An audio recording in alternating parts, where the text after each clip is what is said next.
Chapter 51:25. That's not impossible. It's just that once you return to the temple, you'll have to separate from the benefactress. Are you willing then?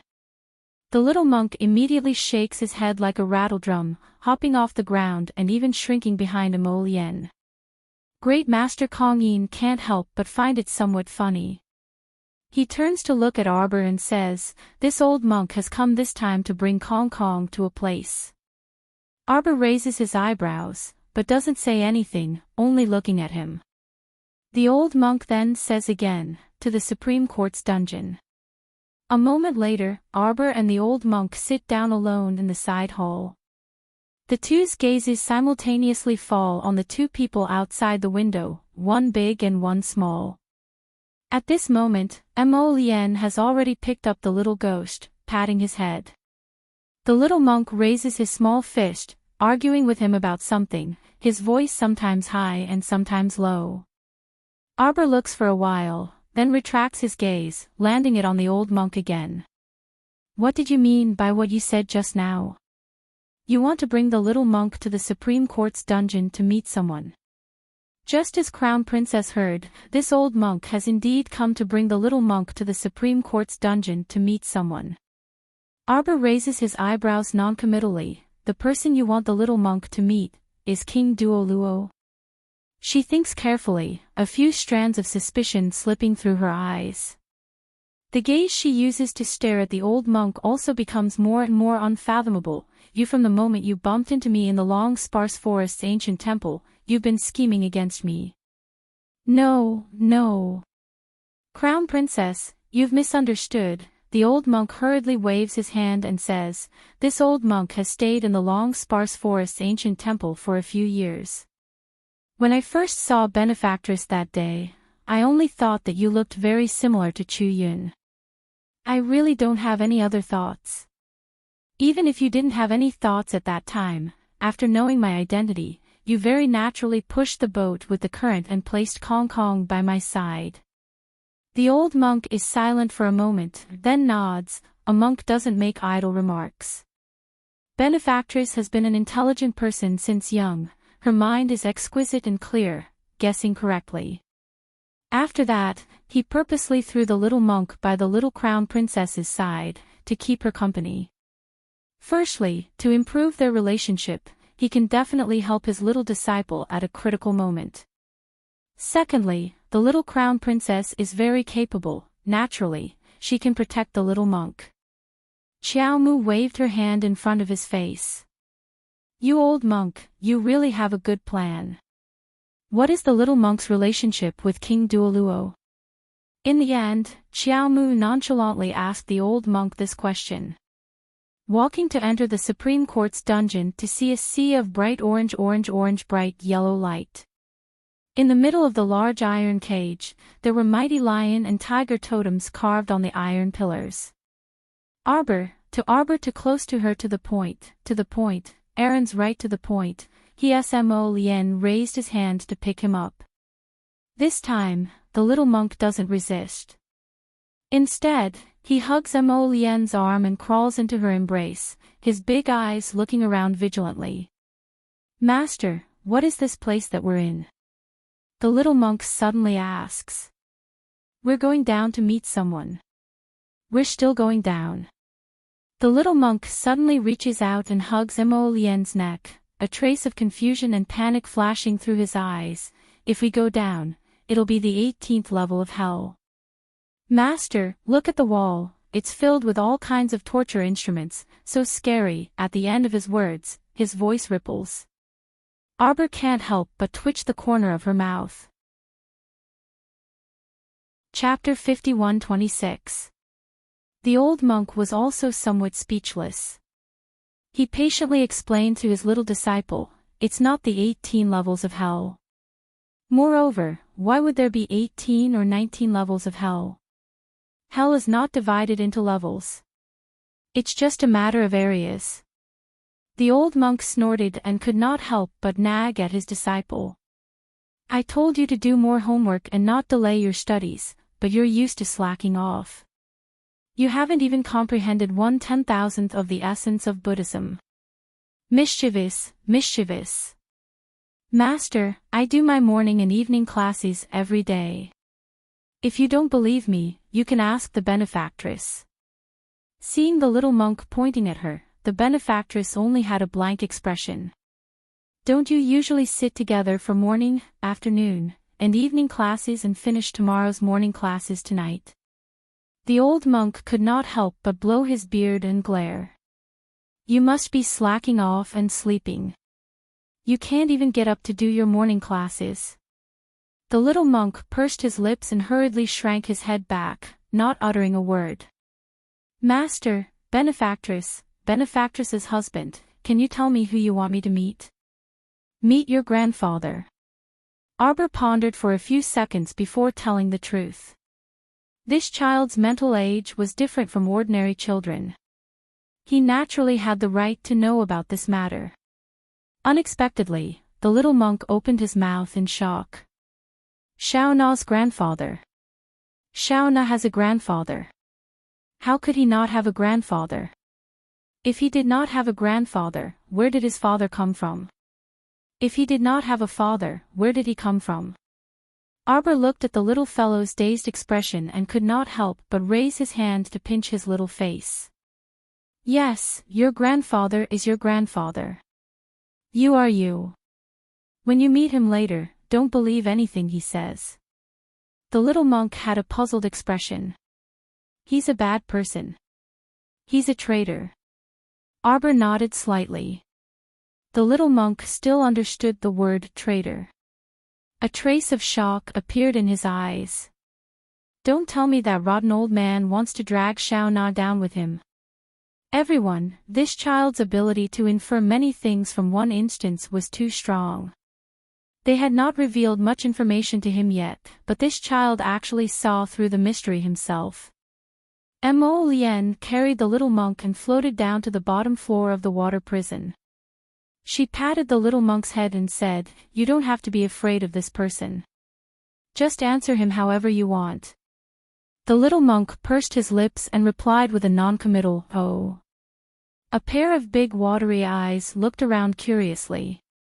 When his line of sight fell on King Doro in the water prison, the little monk glanced at him and hurriedly turned his head away, subconsciously shrinking into Mo Lien's embrace.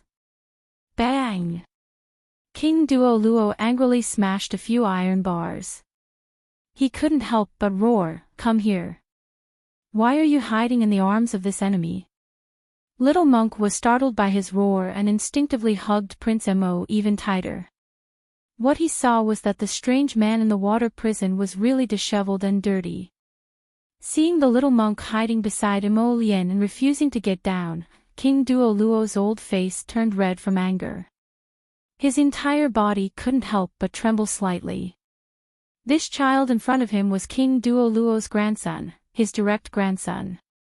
Yet, he was looking at him with apathetic eyes and hiding beside the enemy. After meeting for so long, he wasn't even willing to call him grandfather. Thinking of this, King Duo Luo couldn't help but be furious. He shouted, You're really my good grandson. You're exactly the same as your father.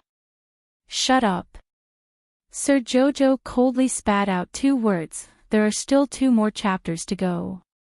Even if I have something to do tomorrow, I probably won't be able to make it in time. I can return to normal on the 23rd. I'm going to sleep. Recently, the virus is wreaking havoc. I don't dare to stay up late. Everyone, pay attention to your protection. Chapter 51-27.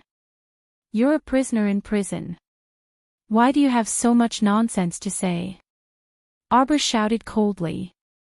When his gaze swept past King Doro, it paused for a moment. However, it only took one glance for King Doro to quiver all over, and a haze covered his face. Junior, how dare you speak to this old man like this? King Doro said furiously, I request to speak with my grandson alone. You don't have the right to negotiate with us. Arbor flatly refused this person's request and said coldly, If you have something to say, say it quickly. If you don't, you won't have another chance to say it in the future. A chill inexplicably arose in King Doro's heart. Of course, he knew who the person before him was. How could he not recognize the original form of LoveLore's plan and the core component of the entire plan? This young crown princess was rumored to be an extremely difficult person to get along with. It was said that her expression was apathetic and her methods were fierce, but seeing was believing. When King Doro saw this woman today, he felt that she seemed to be even more callous and ruthless than the rumored crown princess. What did she mean by saying those words just now? She meant that he, Yoshi, wouldn't live past these few days, right? Ha! He, Yoshi, had lived for so many years. What kind of storms and waves hadn't he seen?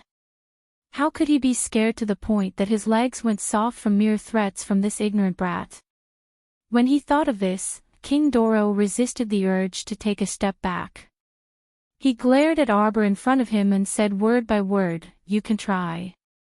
If this old man dies, then as this old man's grandson, crack." After a crisp sound, King Doro only realized that he had been whipped by a slender vine whip through the water cage when the back of his hand was hit by a heavy whip. This feeling was simply indescribable.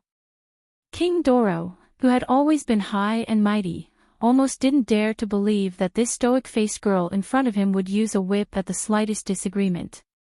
Arbor's eyes carried some impatience.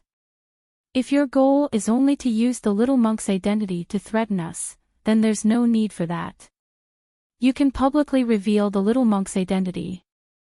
Arbor said coldly, "At that time, you can see whether the little monk is unlucky or you are more unlucky." King Duoluo's eyes revealed a trace of viciousness as he forcefully slapped the water cage. Even though the electric current scuttled through the back of his hand, he didn't feel the slightest bit of pain. "Aren't you afraid that the great emperor will blame you?" Saying that the crown prince and his wife were raising the grandson of a rebel. "When the time comes, the two of you will be held accountable for your crimes." King Duoluo let out a cold laugh and said with a threatening tone, "Being too close to the grandson of a rebel is not a glorious thing in the end." "You don't know."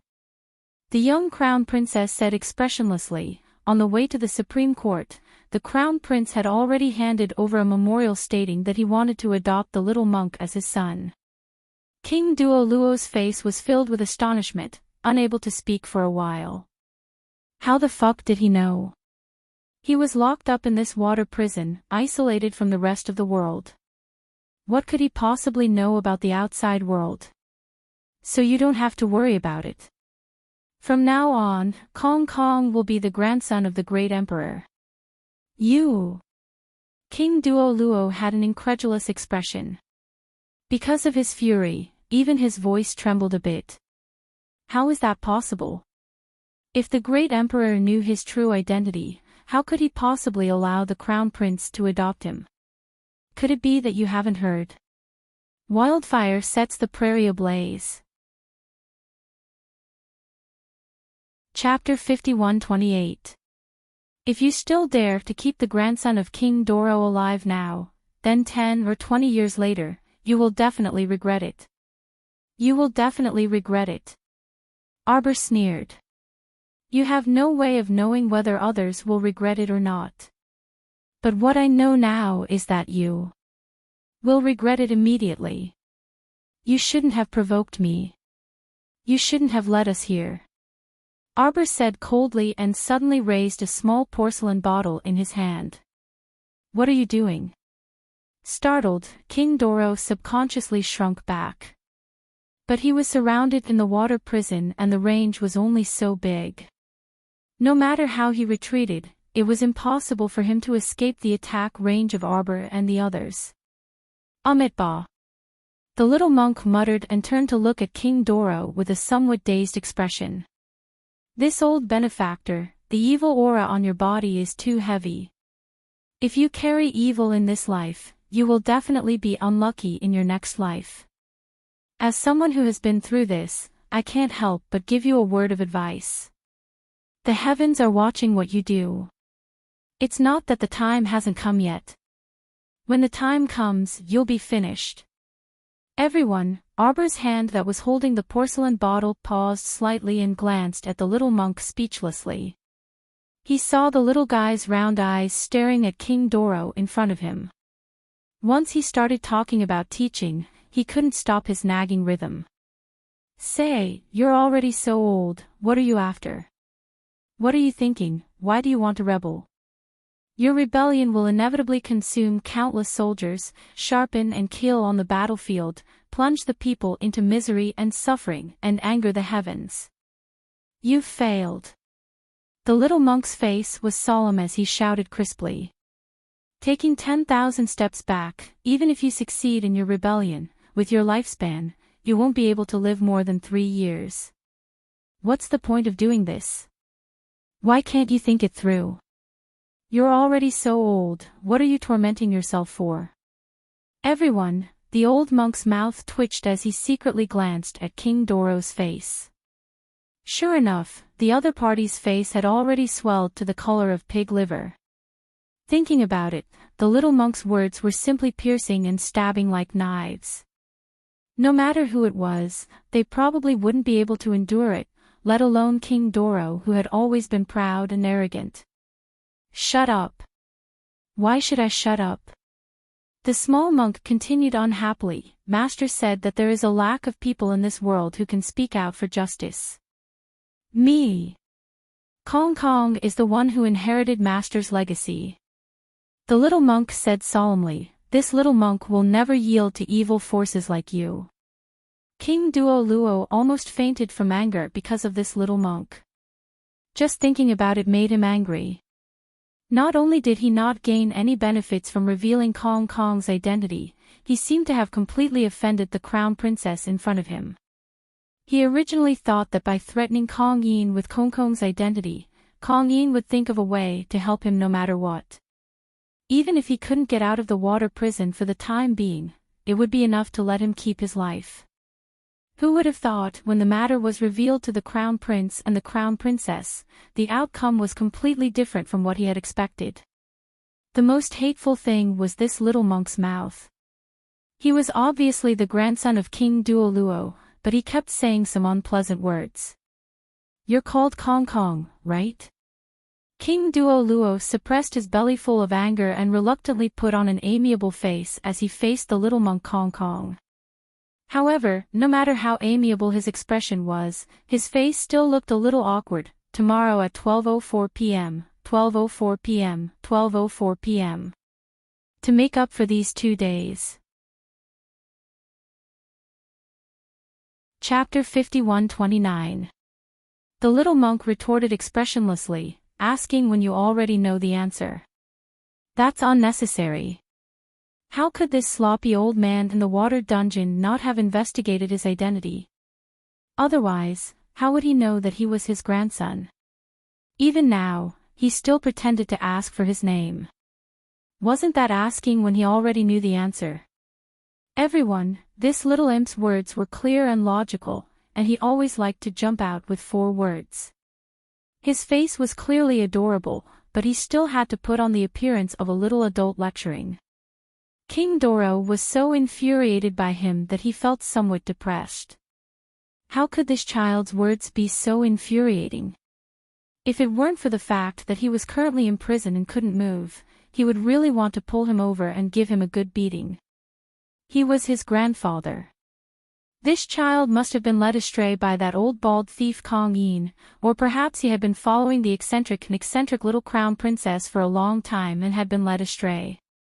Otherwise, how could he have learned such a sharp-tongued way of retorting? Arbor shot him a glance and asked impatiently, you called us here just for this? King Doro was momentarily speechless. These people didn't follow his routine at all. How could he continue chatting happily with them? Then there's no need to talk anymore. King Doro's entire face was dark and gloomy. Crown Princess, you'd better think clearly before you speak. The little Crown Princess cast him a sidelong glance with a bit of ridicule on her face. Xiao Yi. Xiao Yi is here. Properly explain to him how a prisoner should behave. Yes. Xiao Yi cupped his hands and turned around with quick steps. When he arrived in front of the water dungeon, he abruptly flung out a thick iron chain and wrapped it around King Doro's neck in an instant. King Doro was already on guard, but he was in a cage that was only so large and had no place to hide. After his neck was locked by the iron chain, he couldn't help but slide forward with the iron chain. With a snap, he was tightly stuck to the cage. The water dungeon was specially constructed so that once someone got close to it, it would recklessly emit gurgling electric currents. Previously, when King Doro slapped the cage, he only felt some pain from the electric current burning his hand. But now, it was different. His entire body was stuck to the cage. From top to bottom, from his torso to his limbs, he was suffering from the torment of the electric current. King Duoluo, who originally wanted to hold on, instantly let out a miserable howl. The young crown princess looked at the old man expressionlessly and continued to say coldly, "Don't say that we don't know how to respect the old and cherish the young. People like you are really unworthy. How could an old man who treated his children and grandchildren as tools for his career have the face to be called an elder?" In his mind, other than scheming, there was only scheming. Just like Long Qian, she didn't deserve anyone's respect and love. Arbor's face was cold and solemn. After saying this, he turned around and left with the small monk in his arms. "Come back." King Doro stared at Arbor's back and shouted harshly. "No. Come back." Could it be that he could only live like this for the rest of his life? To be locked up in this dark water dungeon and spend the rest of his life in fear and trepidation? No, he was King Doro, the ruler of the Doro Kingdom. He was also a ruler, so how could the great emperor treat him like this? The rebellion more than 10 years ago had caused him to flee to the Pingjin Prairie. He had suffered for so many years, plotted for so many years, painstakingly cultivated and exhausted his mind. Was this the end? Chapter 5130. He couldn't accept it. He really couldn't accept it. Amidst the crackling electricity, King Duoluo glared furiously at the departing figures of Qiao Mu and company. He strenuously stretched out a hand and called out feebly through the cage, "No, come back. No. Come back, come back, come back," bang. Opening the secret door of the dungeon, a ray of light, like a flash in the pan, flickered at the water cage's entrance. Then, it once again returned to darkness. King Duoluo was completely flustered. He unwillingly shouted at Xiao Yi, You go call them back. We will have a good talk, a good talk." He really didn't expect that these two people would have this kind of attitude. They didn't give him the slightest compromise and didn't listen to him at all. King Doro was completely at his wits' end. He couldn't do anything to these two youngsters who were like newborn calves that weren't afraid of tigers. Who knew that this husband and wife pair would have such a deceptive character? Others hadn't even finished speaking when the two impatiently left with the little monk in their arms. Couldn't they have a good talk? So why did they come here today? Did they just want to arrogantly tell him that Kong Kong would become the adopted grandson of the great emperor in a short while? Or did they want to say that in the future, Kong Kong would no longer have anything to do with him, King Doro, and the entire King Doro estate? King Doro's outer garment that was stuck to the cage was already completely soaked in sweat. This made the soreness even more intense. The electric current passed through his skin and went straight into his heart and lungs. That kind of heart-drilling and lung-piercing sizzling feeling really made his entire body feel extremely painful and numb. Only now did he know how vicious the methods of this couple, the Crown Prince and Crown Princess, were. However, Xiao Yi unexpectedly said with a smile, "Just now, there was a child here. The masters didn't want this subordinate to be too strict with you. After all, it was bloody, the child might have nightmares at night." King Doro's face was stuck to the cage. If there was a mirror in front of him right now, he would naturally see clusters of small snake-like electric currents moving back and forth on his face. The skin all over his body had long been charred by the electric current. Because his spiritual energy was sealed, he simply couldn't circulate his energy to resist the power of the 5 spirits contained in the cage. Therefore, one could imagine the pain he was feeling right now. What do you want? What do you want to do? King Duoluo was now somewhat terrified. He thought that he had to find a chance to talk to Kong Yin. He had to find a way to survive. However, he did not expect that Kong Yin would be so tasteless as to directly seek out the couple. Now that things had turned out this way, it seemed that there was no way to salvage the situation. Don't forget, I am the Crown Prince's uncle. You can't do this to me. That's impossible. Ha! Xiao Yi could not help but sneer. He raised his hand to press his face against the cage. Is that so? If you don't want to cause trouble for His Highness, I can let you stay for a few more days. Xiao Yi waved the porcelain bottle in his hand in front of King Doro and said with a smile, "Look, this is a gift from the Crown Princess Darren. What if you took it yourself? Let me help you." King Duoluo's complexion abruptly changed. He couldn't help but tremble. You dare to lynch this old man? His Majesty hasn't even said that he's going to execute me. How dare you? How dare you? Whether I dare or not, isn't it only after I do it that we'll know? Xiao Yi said with a chuckle as he waved the porcelain bottle in front of him. Chapter 5131. In this subordinate's opinion, King Duoluo is at death's door, yet he's no longer as brave as he was in the past. He's also a coward. How about this? Let this subordinate fulfill my filial piety for the prince. Scram! Scram, scram, scram. King Duoluo forcefully waved his hands, but his entire body was pressed against the iron cage. The range of movement his hands could move was no more than half a meter. Moreover, his spiritual power was currently sealed, making him akin to a cripple. Even if he extended his hand to slap Xiao Yi, the other party would only treat it as scratching an itch. King Duoluo's slap had no effect whatsoever on Xiao Yi. You let go of this old man. We need to discuss this. How about this, you go and ask the Crown Prince and Crown Princess to come back. Tisk. Xiao Yi smiled and shook his head. I didn't expect the prince to actually admit defeat. I originally thought that with the prince's fearless temperament, he wouldn't admit defeat even at death's door. It's really only when things come to a head that one can truly see a person clearly. At this moment, King Duoluo didn't bother arguing with Xiao Yi. What he wanted to do the most right now was to fight for his life. Fight for his life, he must fight for it. At this very moment, King Duoluo was already extremely regretful. In his opinion, if he had known earlier that the Crown Prince and Crown Princess were actually such stubborn people, then he naturally wouldn't have dared to provoke these two lords. The most hateful of all should be that old baldy Kong Yin. It was he who had to invite this couple over.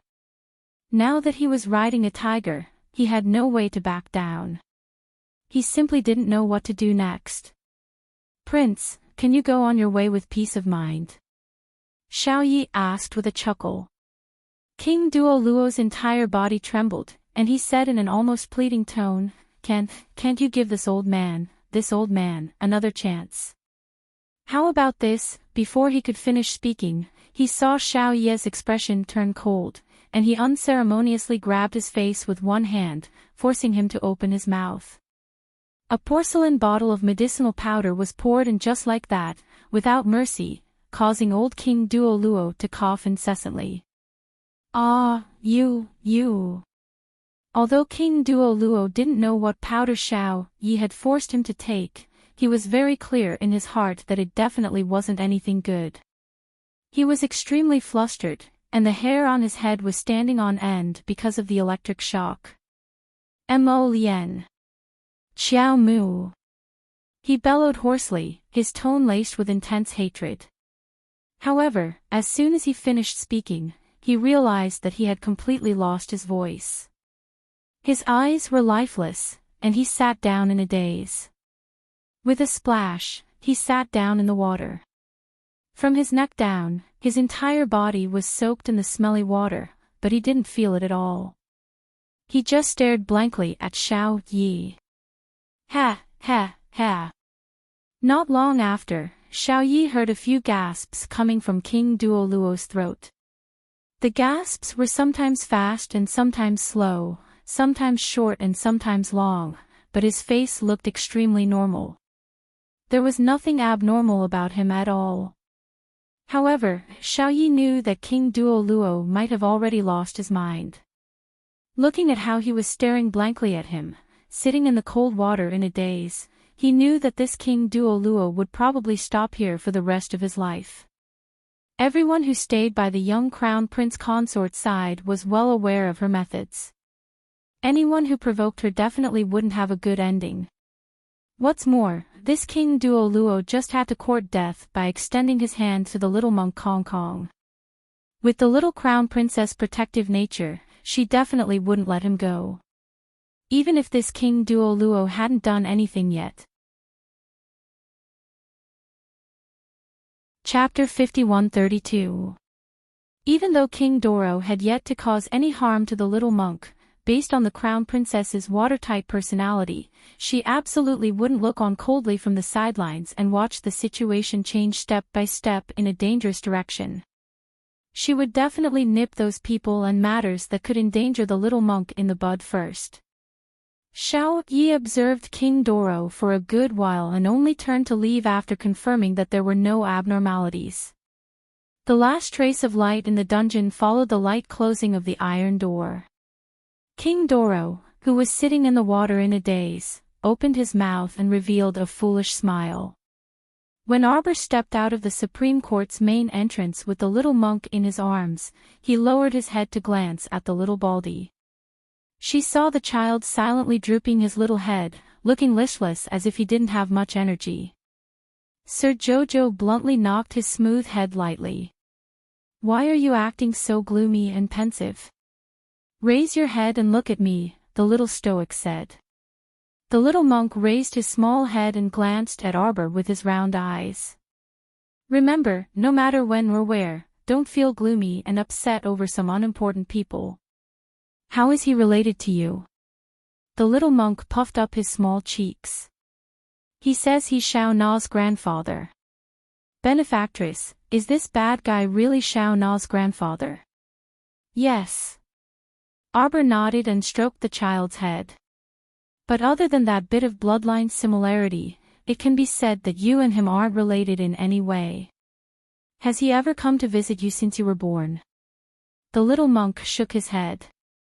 "Has he ever fulfilled even the slightest bit of responsibility as a grandfather?" The little monk shook his head again. "So to you, what's the difference between him and those strangers outside?" The little monk thought about it and said, "There's no difference." "Then there's no difference." Arbor said, "You and him are only strangers. Don't you feel a lot better after thinking about it this way?" The little monk nodded. "Benefactress, does this bad guy want to use me to threaten you?" "He is very bad and has done all kinds of bad things. He doesn't have the slightest bit of fatherly affection for your parents, nor does he have the slightest bit of blood kinship.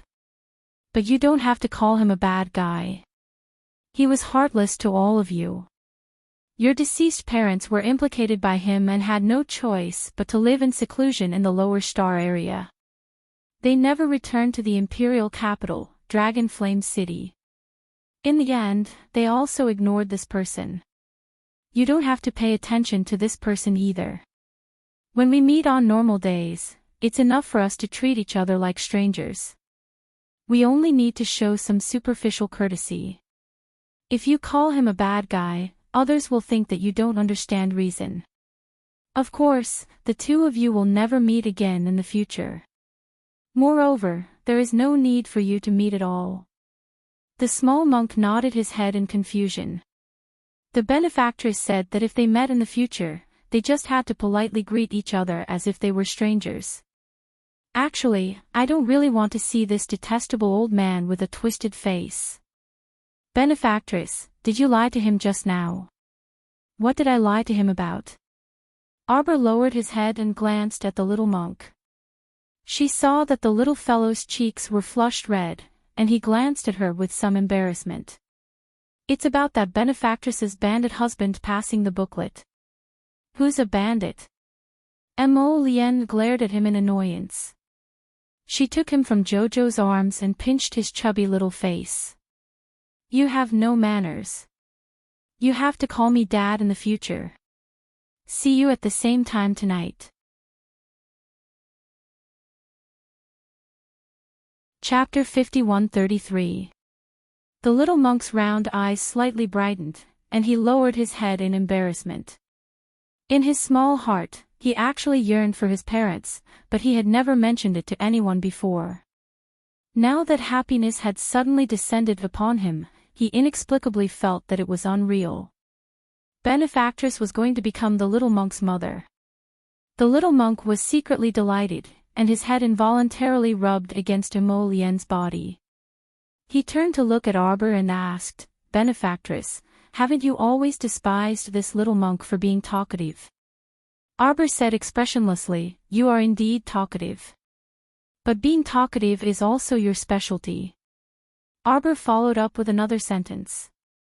She didn't know if it was because she was used to his nagging, but sometimes without the little monk's nagging, she actually felt a little unaccustomed. The little monk replied with an "Oh." His round eyes glanced at Arbor, and then at Mo Lien. Benefactress's bandit husband. Mo Lien resisted the urge to knock his little head, and said speechlessly, Don't you find it tiring to say such a long string of words? He always crowned everyone with the title of benefactress last time. His father-in-law even complained to him, asking him why little Master Kong Kong always called him benefactress's father. Wasn't he tired of nagging like this? What could Mo Lien say? He could only comfort his father-in-law that he was already considered good. For example, he might even add the word bandit on top of benefactress's husband. At that time, his father-in-law looked at him with a melancholy expression, and Mo Lien would never forget it. The child still had to be educated, and education had to start with changing the way he addressed him. From now on, you have to change all those nonsensical titles from before, do you understand? Mo Lien lowered his head to look at the little monk, and said with a serious face, In the future, you have to call Jojo's father and mother and grandfather and grandmother. Don't keep calling him benefactress's father and benefactress's mother, it sounds like you're scolding people. It's also not elegant. Understand? The little monk nodded reluctantly. Benefactress's husband, why are you so demanding of this little monk? Look at the benefactress, she has never asked me to do this or that. You have to learn more from the benefactress. Mo Lien had the urge to slap this little monk to death. Enough! He roared at him and threw him into the hands of the monk Kong Yin. The matter is settled. We are going back to the half-moon cliff. You bring the little monk back to the temple first. Recently, he has been neglecting his studies in the morning and evening. Master Kong Yin should give him some guidance. The little monk widened his round eyes in shock. He pointed at Mo Lien with his little finger and said in a trembling voice, Benefactress's bandit husband. You are actually such a vengeful person. He had just said a few unpleasant things about him, and now, he was taking revenge on him. The female benefactor's bandit husband was really a bad person. Arbor was speechless. Every time he saw the two of them bickering, he felt that the crown prince was like an idiot. His IQ was almost as high as the little monk's. Men, haha. Arbor turned to look at Master Kong Yin. Do you want to spend some time with Kong Kong? That's good too. Kong Yin smiled kindly. Kong Kong, who was used to living a good life, couldn't help but cry out with a bitter face, "Benefactress, are you going to throw this little monk away now?" Kong Yin rubbed the child's head and said in a disappointed tone, "Kong Kong, it seems like you don't want to return to the temple with this old monk at all." The little monk quickly said, "That's not it, master." She turned to look at Arbor. Chapter 51-34. Her round little face was filled with anticipation. "Benefactress, you must remember to come and pick me up in 2 days." Arbor nodded, and the little monk finally turned to look at First Elder Kong Yin in satisfaction. "Master, let's go." "Heartless little thing." Kong Yin could not resist scolding him with a smile. This little imp just loved to follow his benefactress around. They hadn't parted yet, but he already wanted to confirm a return date. He was only willing to leave after obtaining the benefactress's promise. After the two people left, Arbor turned to look at Mo Lien and said, "I've already obtained the three-headed dog's blood, so I've been waiting for this batch of revival Bodhi grass to mature these past few days. It's about ready now. The matters here can be considered settled, so I plan to return to Splendid Villa and enter closed-door cultivation for a few days. This time, I have to wholeheartedly immerse myself in concocting the revival Bodhi pill." Arbor said with a frown, "It's not easy to challenge a saint-rank pill above your level, and you can face failure at any time. So for this period of time, I know." Mo Lien grasped his hand. "You can enter closed-door cultivation by yourself. I'll wait for your return at the villa." Xiao Mu gave a "MHM" and nodded vigorously. On the other hand, Mo Lien glanced at her hesitantly. After calling out "Chow Chow," he paused as if he wanted to say something. "I know what you want to say." From his expression, Xiao Mu knew what he was likely to say next. "You want me to treat the matter of saving Murong Sun with a normal heart.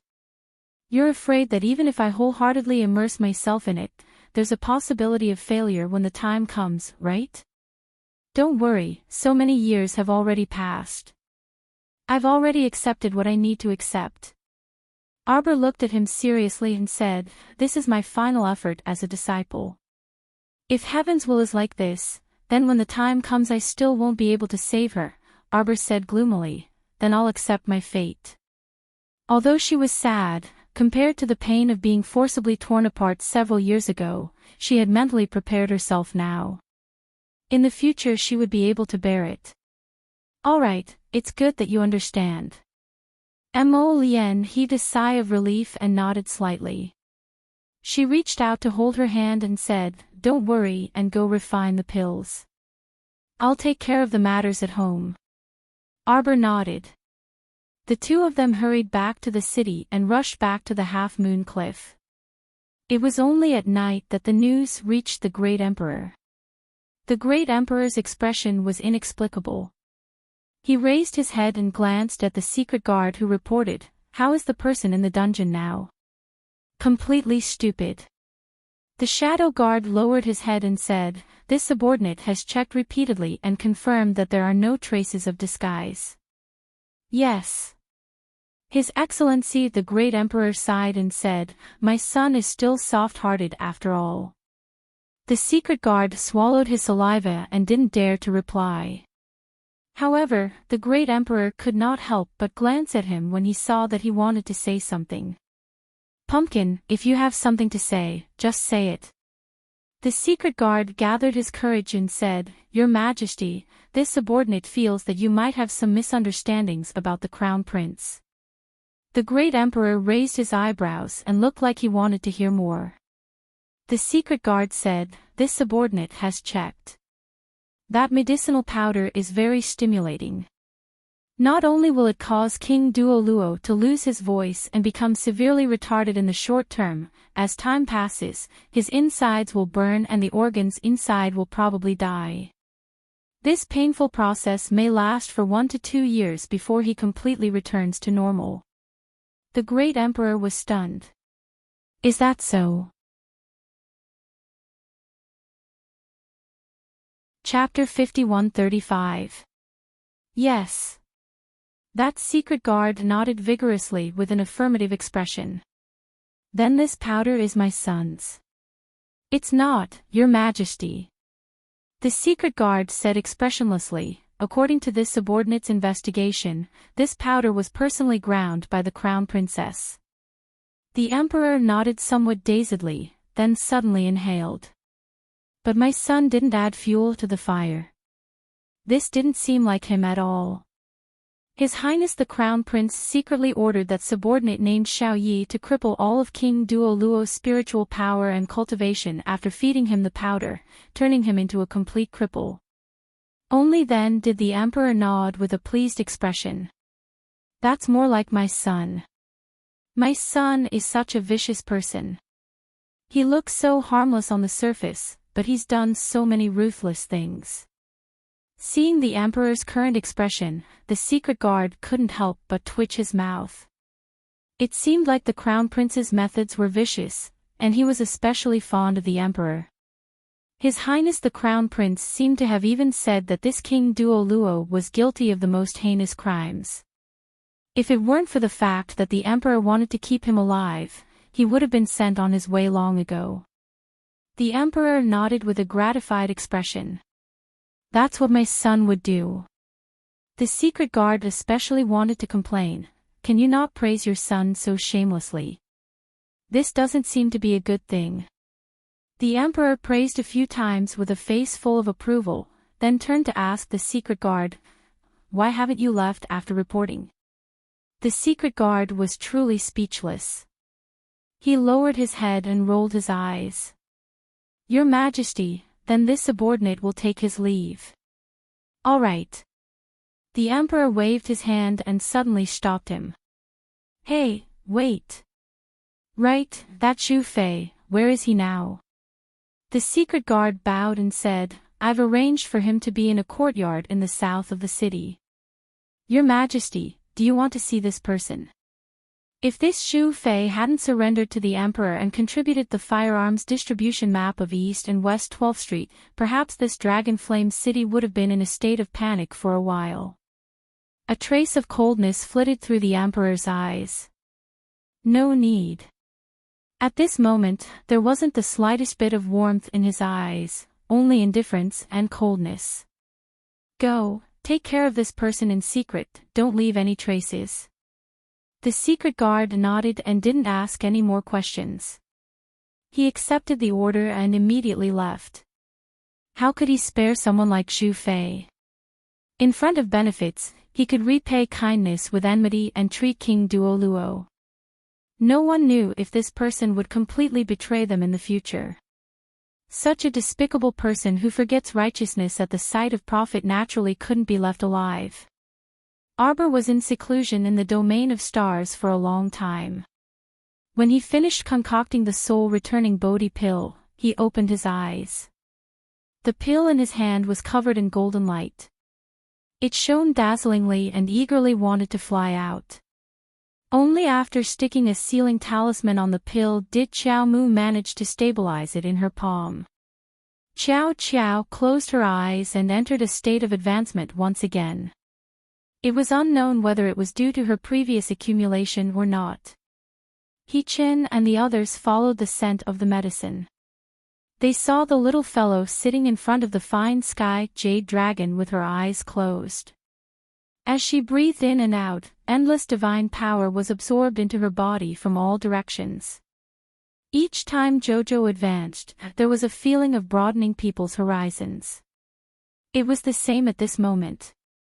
Arbor absorbed divine power for more than half a month on the main planet before it was enough to support her this time's leveling up.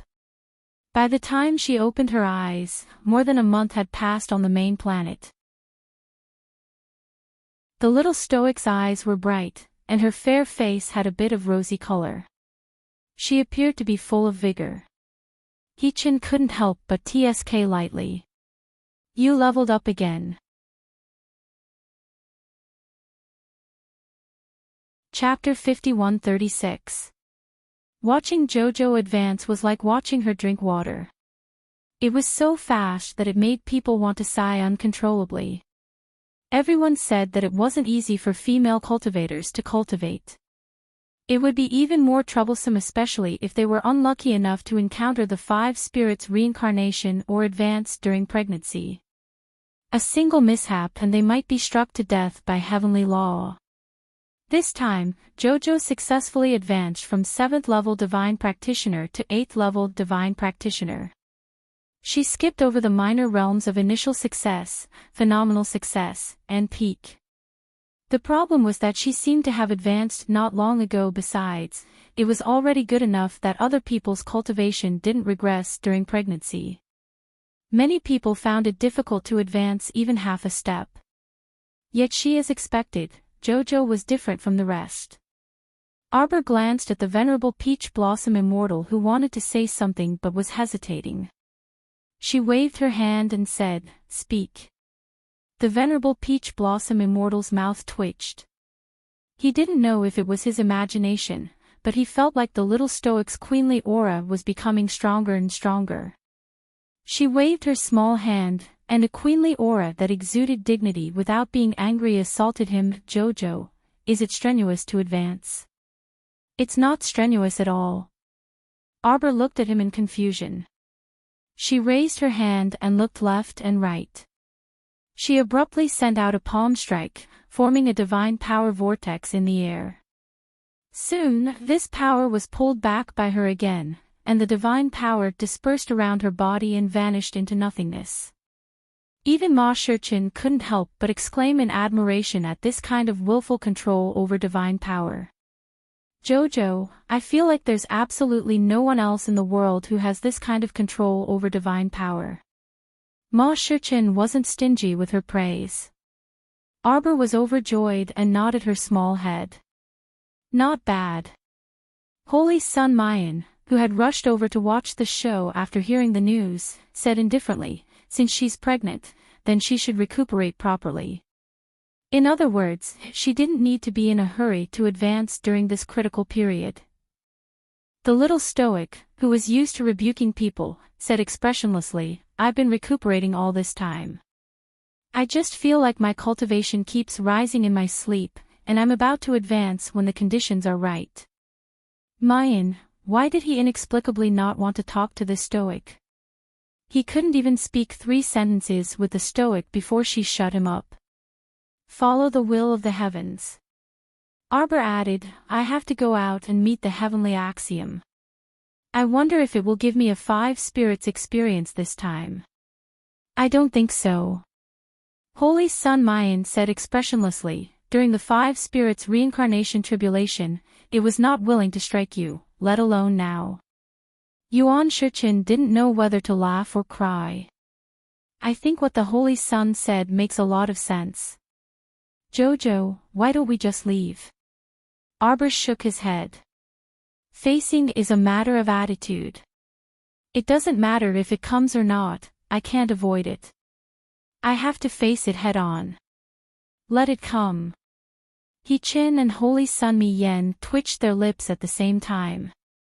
The 2 people speechlessly looked at the little stoic. The little girl's face was full of fighting spirit as she rushed out of the star field in a hurry. "I think she is going to be disappointed," Holy Sun Mi-Yen said expressionlessly. "I think so too." A moment later, Wei Zichin's personal maidservant, Xiaoyun, hastily ran to the forecourt to find Mo Lien. Ignoring that Prince Mo was talking to second Uncle Chiao, she walked up and bowed before saying, "Madam wants His Highness the Crown Prince to quickly go to the inner courtyard to take a look." Eldest Miss seems to have come out of seclusion, but her expression is a bit off. "What's off?" Mo Lien's heart skipped a beat. "She keeps shouting at the sky, 'Come, come.'"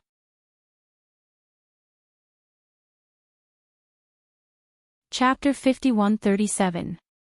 Wei Zichin was extremely anxious. Ever since her daughter went into closed-door cultivation 3 days ago, she had been feeling uneasy and unable to let go. Now, her daughter had finally come out of closed-door cultivation. But from the start, she had been pointing at the sky and the earth, shouting something at the cloudless blue sky. She came over from the other end of the long corridor and discovered this situation. It was only when she got closer that she heard her daughter shouting, "Come, come. Come.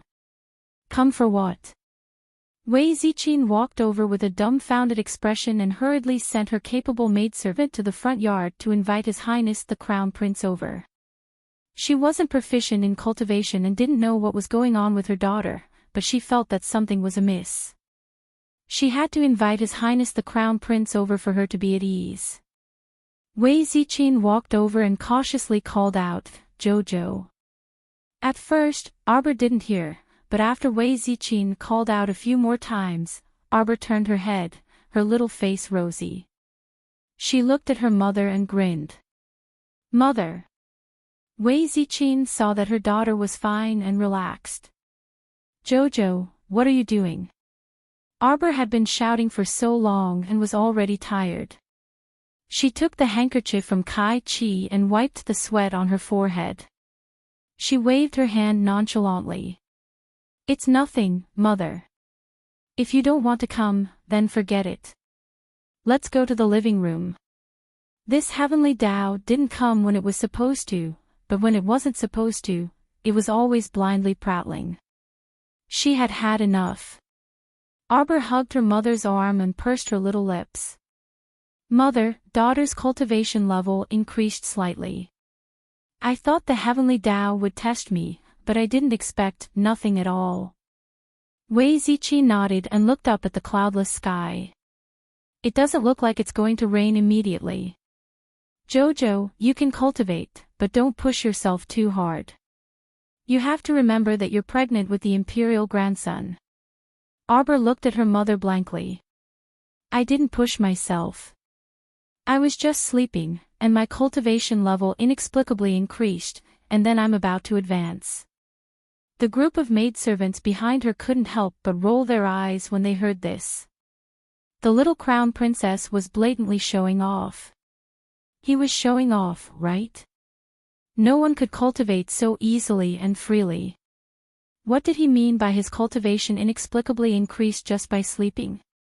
Was this a joke? Wei Ziqin could not help but look at her daughter speechlessly. In the end, she could only say dryly, "It's good that it's not hard." When the crown prince heard that his wife had come out of seclusion and rushed over, he couldn't help but cover his face. His wife was coming in the backyard. It was really shocking. He hoped that his mother-in-law was not frightened. Mo Lian had just stepped into the backyard when she heard a loud bang. A bolt of purple-red lightning in the sky suddenly smashed into the ground not far away from his feet. He was so scared that he instinctively retracted his legs and took a big step back. The little stoic was about to help her mother into the hall when she suddenly heard a clap of thunder coming from behind them. She quickly turned around. Wei Ziqin also jumped in fright and quickly turned her head to take a look.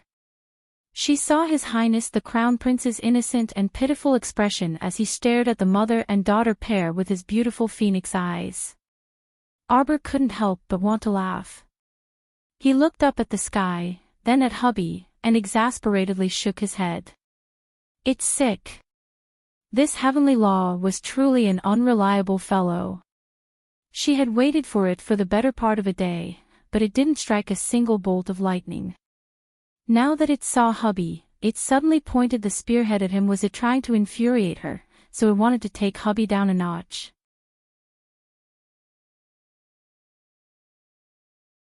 Chapter 5138. Was it really alright to take it so unreliable?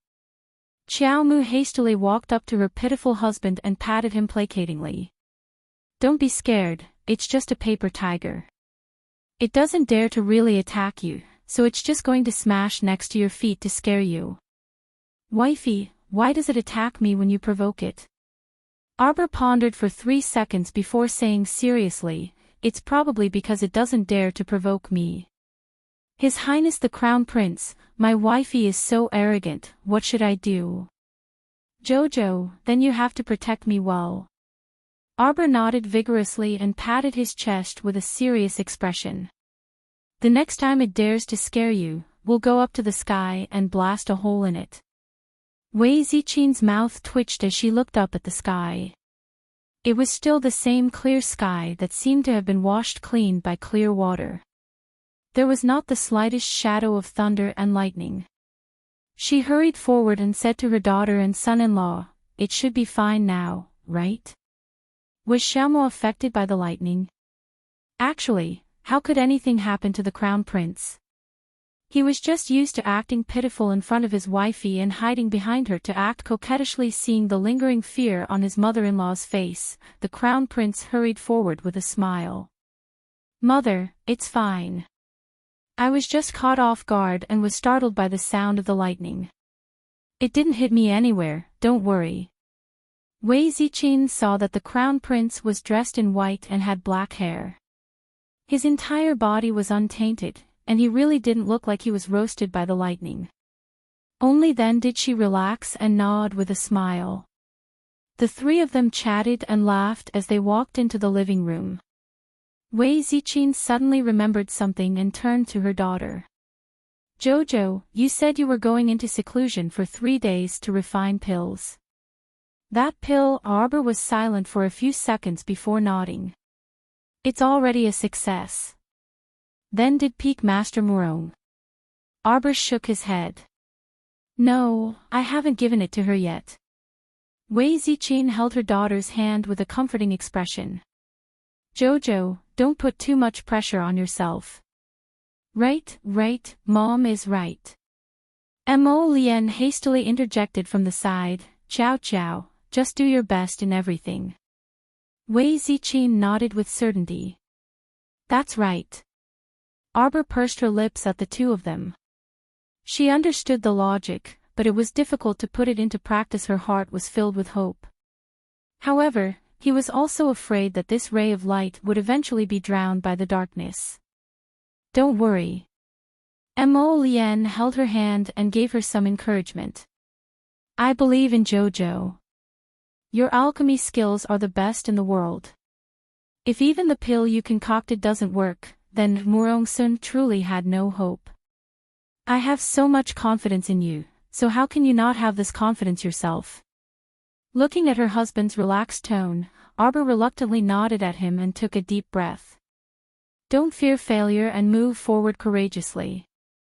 I'll feed Master the pill in a bit." "Okay." Wei Ziqing felt comforted when she saw that her daughter's mentality seemed to have relaxed. "You were in seclusion for more than 2 days, which means you spent about a month in the star domain to advance this time." "Mother, this isn't considered long," Mo Lien said to her mother-in-law. "The further you go, the longer it takes to advance. Until you enter the transcendent realm and enter seclusion to cultivate and advance, 1 or 2 years might not even be considered long. Thankfully, time flows 12 times faster in the star domain."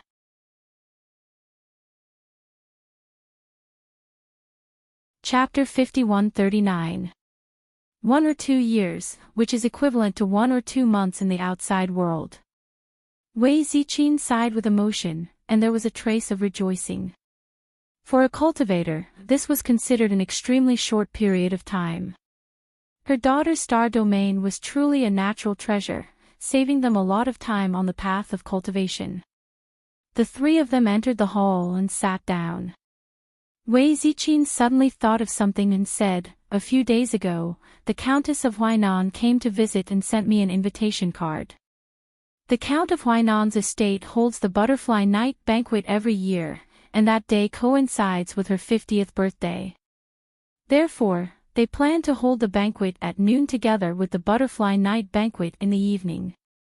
Wei Ziqing held Arbor's hand and said, "The Countess of Huainan specially came to visit, and Mother was too embarrassed to reject her, so she planned to go there."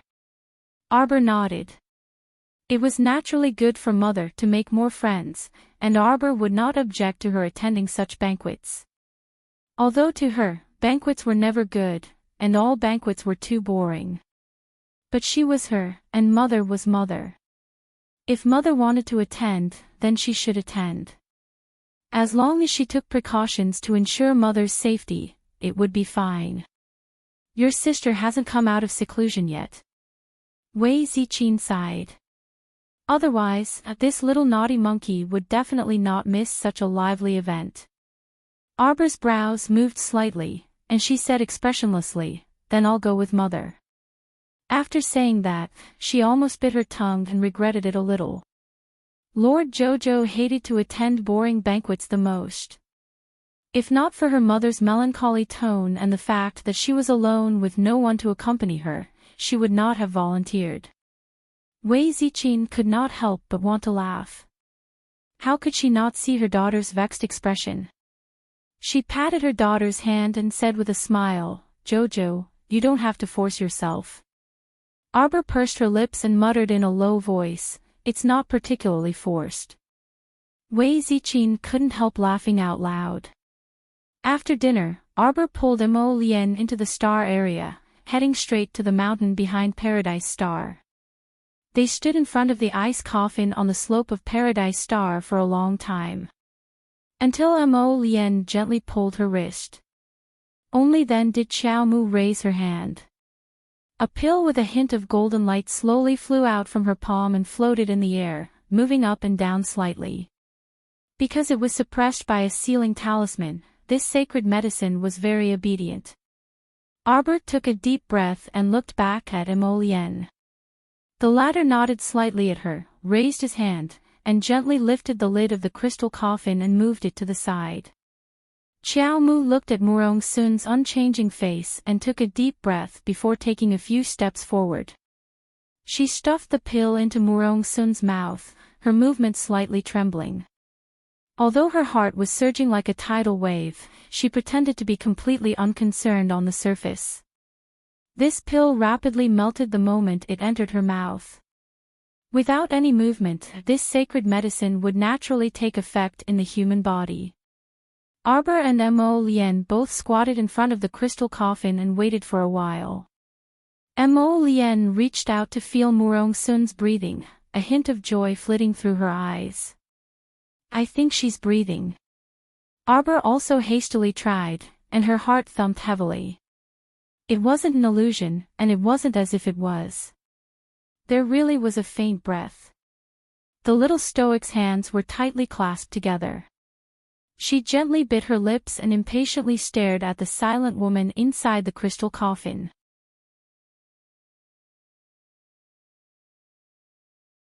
Chapter 5140. Would Master suddenly open her eyes?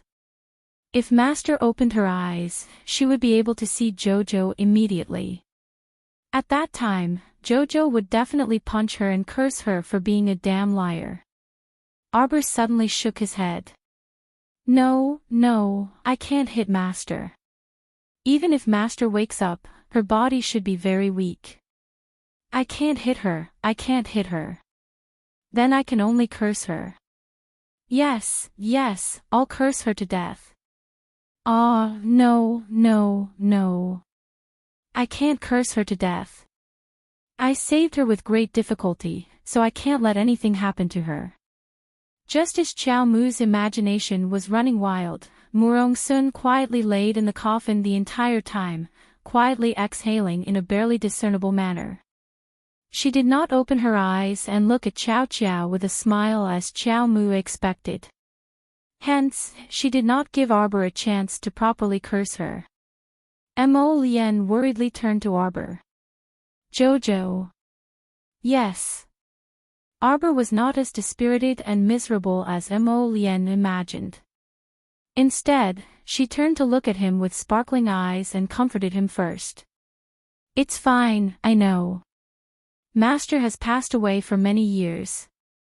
Even if she used the soul-returning Bodhi pill to recover her vital signs, I'm afraid it will take some time for her to completely wake up. She will recover.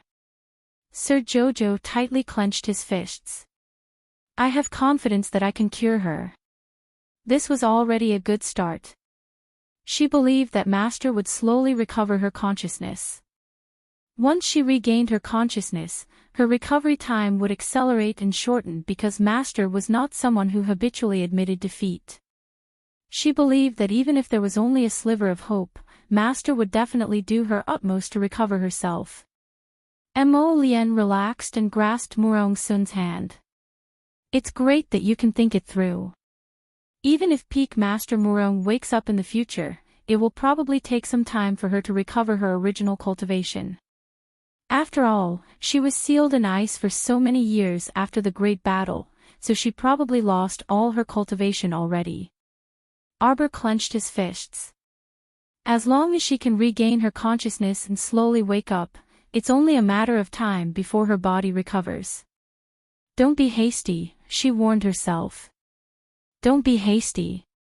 Although waiting made people anxious, waiting was also a kind of hope in disguise. Everything was fine as long as there was hope. If she couldn't fix it the first time, then she would fix it the second time. If she couldn't fix it the second time, then she would fix it the third time and fourth time. There would be a day when Murong Sun would return to her original state. Just like in Shijiao City, he followed behind her and called her his disciple at this moment. She still remembered that she had entered through the window and waved at her with a smile. Disciple, call me master. It will be fine, Arbor told himself. Everything will be fine soon. She had to believe in herself, and she had to believe in her master even more. She had said that she would protect him for the rest of his life. How could she go back on her words? A few days later, a continuous rain swept across the land of Dragonflame City. Arbor regretted it so much. But who told her to agree to her mother's request in the spur of the moment? She had dug a hole for herself, so she had to jump into it even if she had to cry. Asking her to go out in this kind of weather was practically no different from forcing her to go to the execution ground. She hated rainy days the most. Her shoes would get wet the moment she stepped on them. Wei Ziqin sat in the carriage and stared at her daughter's gloomy stoic face. She wanted to laugh a little. Mother already said that it's fine if you don't come out with us on rainy days. It's fine if Mother attends alone. You have to do what you promised, the little stoic said sulkily. Wei Ziqin almost laughed out loud. Happy New Year, my friends. Everyone, continue to charge forward together. Do your best to protect yourself and resist the virus. Be healthy and eat well. Believe in the future, believe that everything will get better.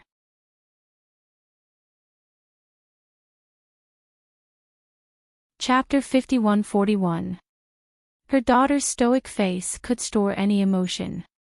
After interacting with her for a long time, one would know that under this stoic expression, there were all kinds of emotions.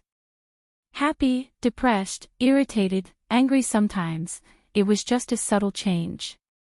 Those who were close to her, such as Crown Prince Lien and Wei Ziqin, could see some clues from her small face. Sir Jojo sat upright and still, holding a jar of plums in his hands and popping them into his mouth. I haven't seen Kong Kong in a few days. Since we're going to Count Huainan's estate today, why don't we pick up Kong Kong? Wei Ziqin suggested. Okay. This little imp was a bit annoying, but she was inexplicably unused to not having him nagging beside her. Speaking of Kong Kong, Wei Ziqin couldn't help but sigh. I really didn't expect the little monk Kong Kong to be related to little Mo by blood. Then what's his proper name? The little stoic couldn't help but be taken aback. She really didn't know Kong Kong's proper name. She heard her mother ramble on and asked curiously, Mo Kong Kong. Arbor's mouth twitched, and she suddenly said whimsically, how about I give the little monk a name? As the little monk's foster mother, wasn't it too natural for her to give her son a name? No need, no need. Wei Ziqin repeatedly waved her hand, feeling that she couldn't let her daughter cheat this little grandson of hers. I think we should just call him Mo Kong. It's simple and catchy, Wei Ziqin hastily said. It's easy to write. The little monk was literate and had outstanding literary talent. Wasn't her mother overly worried that the little monk wouldn't know how to write if she changed his name? Arbor pursed her lips and nodded reluctantly. That's fine too. Wei Ziqin chatted with her daughter the entire way, and the carriage soon arrived at the small path in front of Count Huainan's estate. Count Huainan's estate was located in a secluded area in the western part of the city. In front of the door was a small stone path that could only allow one carriage to pass through. The road was a little bumpy, and the whole journey would take about 15 minutes. Those who could receive an invitation from the Duke of Huainan's mansion were mostly the reputable madams and young ladies in Dragonflame City. There were madams and daughters of officials, as well as young ladies and madams of aristocratic families. Wei Ziqin's carriage was considered to have arrived rather late. When he turned to the gravel road in front of him, the road ahead was already blocked. He could vaguely hear the sound of quarreling coming from the wind. Arbor lifted a corner of the curtain, glanced outside, and immediately threw the curtain down. It was misty outside the window, and she could see the wet raindrops at a glance. Immediately, the little crown princess lost her interest in looking. Wei Ziqin knew her daughter's temperament very well, so she couldn't help but laugh. She also went forward to lift the curtain and looked through the rain for a while. There seems to be a collision between two carriages in front. Soon, the coachman who went to inquire about the news hurriedly came to the window in a straw raincoat and reported, "Madam, Crown Princess, a carriage in front has turned over, and now it's blocking the road." Wei Ziqin couldn't help but frown. This small stone path was the only way to Count Huainan's mansion. It would be troublesome if it was blocked. Oh my God! What should we do? Just as they were talking, a madam's exclamation came from a carriage behind them. The coachman reported to Wei Ziqin. Looking at the situation, the road behind us is also blocked by an endless stream of carriages. There's no way to turn around. Madam, please wait in the carriage for a while. I'll go ahead to inquire about the news. Thank you for your hard work.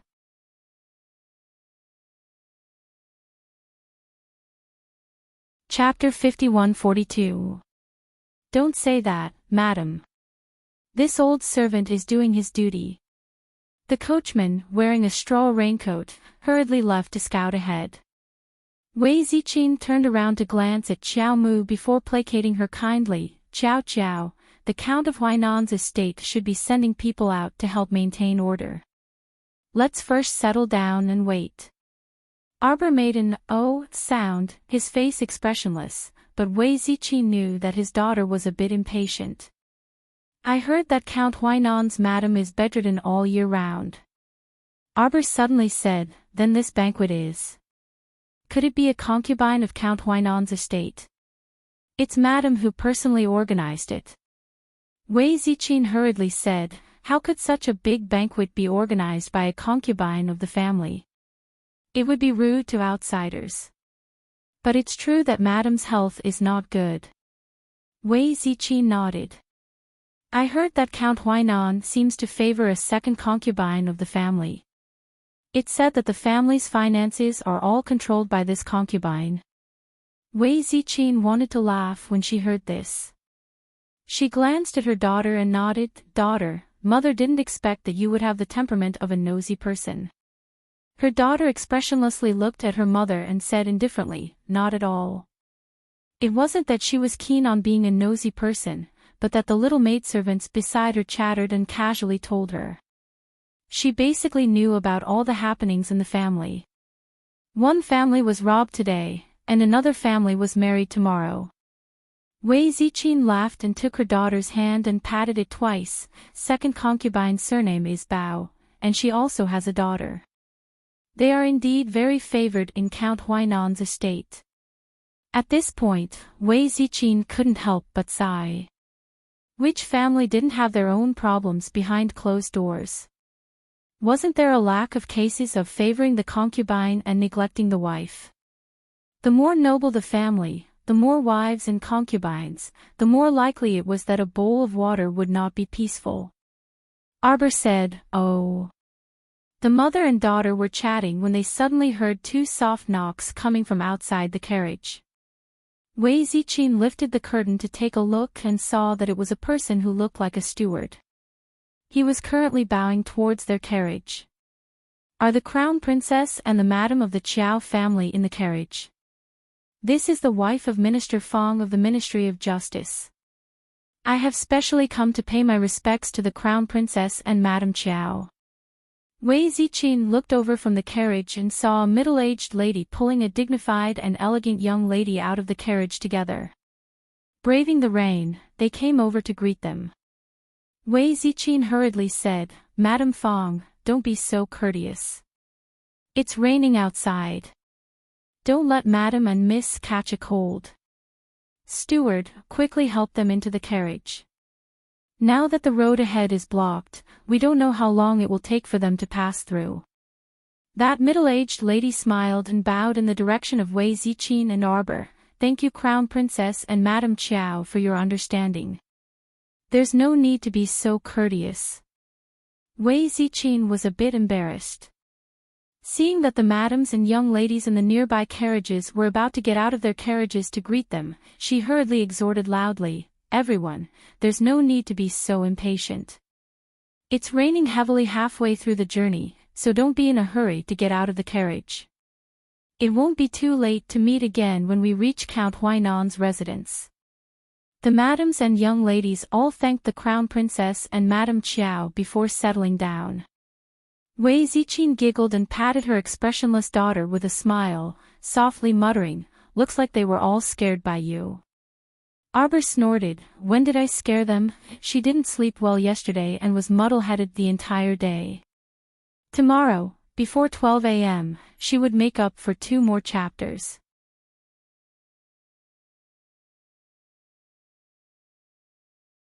Chapter 51-43. As long as these people didn't provoke her, they could get along well with each other, couldn't they? She wasn't a bipolar patient. Why would she cause trouble wherever she went? In fact, most of the time, she wasn't the one who made trouble. However, if others made trouble in front of her, she wouldn't be afraid of trouble. Wei Ziqin patted her daughter's little hand with a smile. She knew her daughter very well. In fact, she was the easiest person to get along with. As long as you didn't provoke her casually, she wouldn't take the initiative to talk to you for 100 years. She had been passive since she was a child and wasn't good at making friends with others first.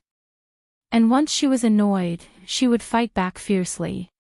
In recent years, his youngest daughter, Lin had also developed a temperament of, "If someone offends me, I'll definitely kill them," perhaps because she was influenced by what she saw. "Madam," the coachman came back in the rain and whispered to Wei Ziqin through the window, "I heard it. It's the concubine's daughter of Assistant Minister Zhang of the Ministry of Justice. Her carriage collided with Infanta Tao's. Now the second concubine of Duke Huainan's mansion is dealing with this matter with some maids and it may take some time. Madam and the Crown Princess can stay in the carriage at ease. When the road ahead is clear, we can enter the mansion." Arbor frowned slightly. How did they collide? It seems that Infanta Tao's carriage wanted to move forward and accidentally collided with Assistant Minister Zhang's daughter's carriage. Commandery Princess Tao's carriage turned over, and Commandery Princess Tao was frightened. Infanta Tao. Arbor looked puzzled. There are 3 Infanta Tao in the royal family. Everyone knows Infanta Wushuang. As for the other 2, one is Infanta Xingping, the daughter of Princess Hongyao. She married to Cangzhou 5 years ago. The other one is Infanta Fu, the youngest granddaughter of Great Elder Princess. She is 9 years old this year. She has been in poor health since she was a child and never attends banquets. Nobody knows her. There were very few princesses and infanta in the royal family of Mo who were enfeoffed with territories. Who was this Infanta Tao?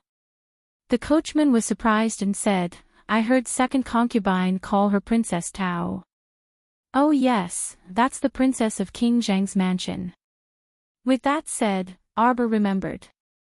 So it's her daughter. Who is she? Wei Ziqin asked curiously. He's sick in the head, Arbor said sarcastically.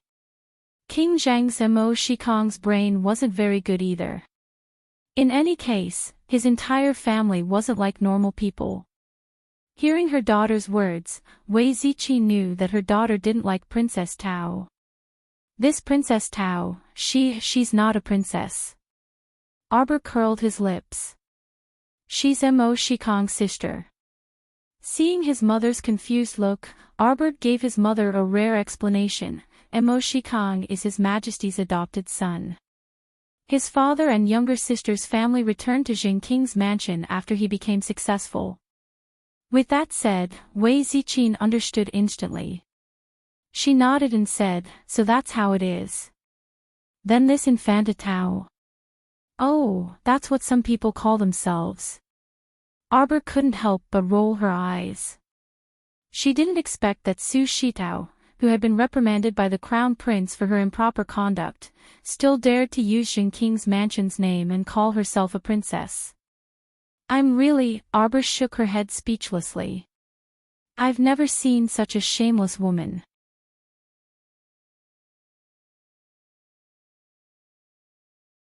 Chapter 51-44. It was said that women were thin-skinned and all had a sense of shame. However, in Arbor's opinion, this Su Shitao didn't have the slightest sense of shame. All day long, her vanity caused her mischief and she acted in a haughty manner. She was clearly nothing, but she had to put on airs everywhere she went. She didn't know whether to say that she was ignorant or that the Prince of Jing was utterly ignorant. Arbor shook her head and chatted with her mother in the carriage. The coachman suddenly trotted over and said, Crown Princess, Madam, the road ahead is clear. We can go now. Wei Ziqin nodded and pulled her daughter to sit properly. Soon, the carriage began to move forward, but the speed wasn't very fast. After about 7 minutes, they finally arrived at the main entrance of Count Huainan's estate. Before Wei Ziqin and Arbor alighted from the carriage, they saw a black-robed old mama quickly walk over with an umbrella in one hand. She hurriedly curtsied and went up to greet them. Madam is slightly unwell and specially instructed this old servant to wait here for Madam Qiao and the Crown Princess. Then, she turned and nodded to the coachman. I'll have to trouble you to drive the carriage directly into the front courtyard. Please follow me. Arbor sat down again. Just as the mother and daughter's carriage was about to drive in with the old mama, they heard an extremely sharp and untimely scolding sound. Why can their carriage drive in, but ours can't? Could it be that our commandery princess is inferior to others? The black-robed old mama stood in front of that troublesome servant girl and shouted angrily, Who are you? That servant girl was very unreasonable. At this time, she didn't even hold the umbrella and stood in the rain with her hands on her hips. She shouted at the old mama, Are your dog eyes blind? You don't even recognize our commandery Princess Tao. What, you unruly old servant, are you thinking of rebelling? The black-robed old mama was so angry that her face turned red. She had seen the invitation card and guest list sent by Madam. She really had never heard of this commandery Princess Tao. She really couldn't be blamed for being ignorant and inexperienced.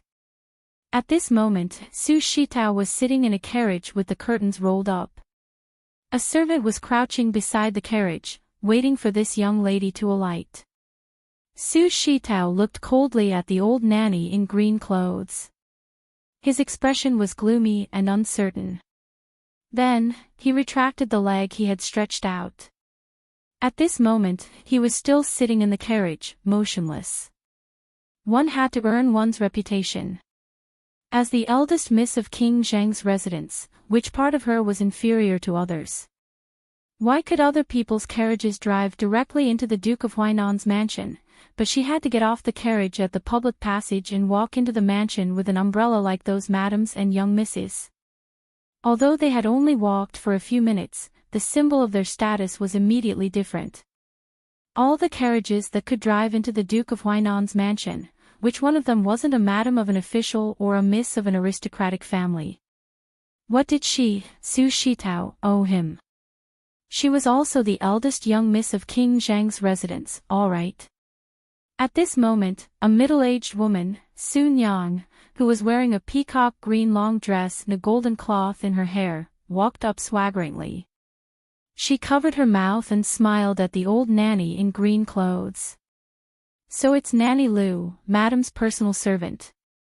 It's really wrong of you to do this. This is Commandery Princess Tao of King Zhang's residence. You can't be so rude to others. Why aren't you kneeling to greet Commandery Princess Tao? The old nanny in green clothes was stunned. Just as she was about to reply, she heard the young crown princess sneer through the curtains. Commandery Princess Tao is so imposing. You dare to show off in front of this consort. Aren't you mighty? Su Shitao was shocked.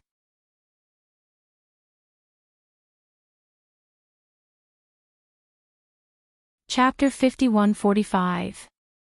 When this voice entered Su Shitao's ears, her entire body stiffened for no reason. It's her. That damned crown princess.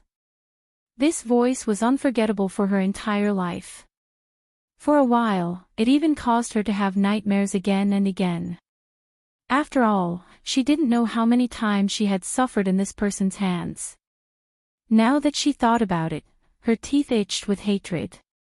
Kai Xiao and Kai Chi rolled up the carriage's curtain, revealing Wei Ziqin and her daughter sitting in the middle. Su Shitao glanced at them and couldn't help but avert her gaze. This person was dressed in a moon-white robe with a silver-red cloak, simple but not lacking in luxurious aura. The accessories in her hair were also very simple.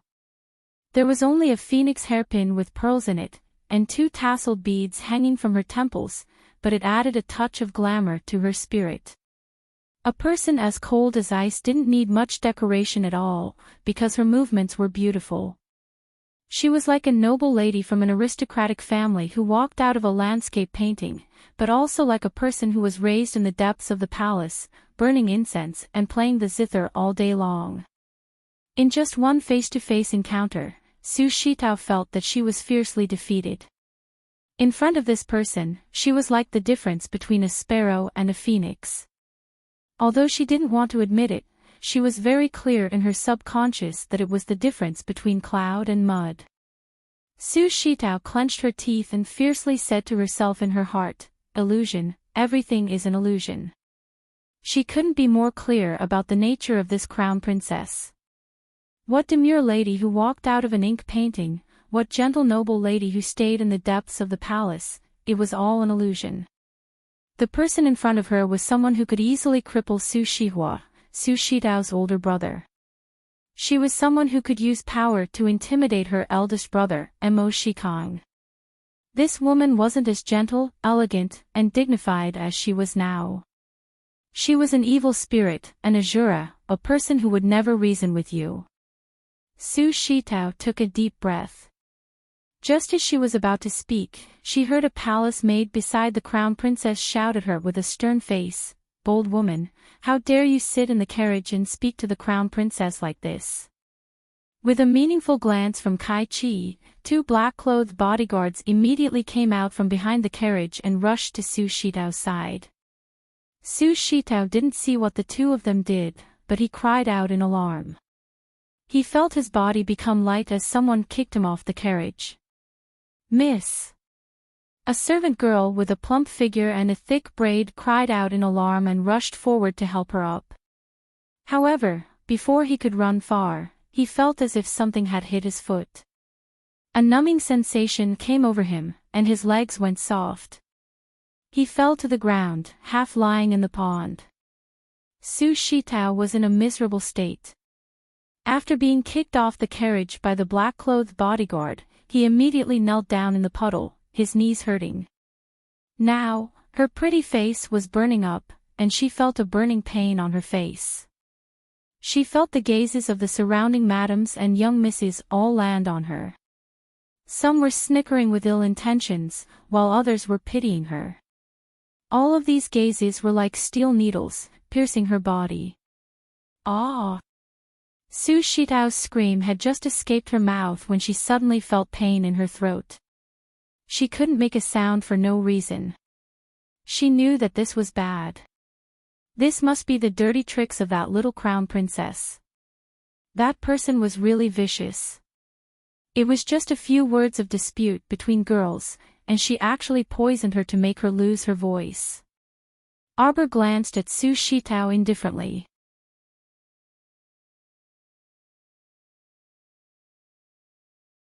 Chapter 51-46.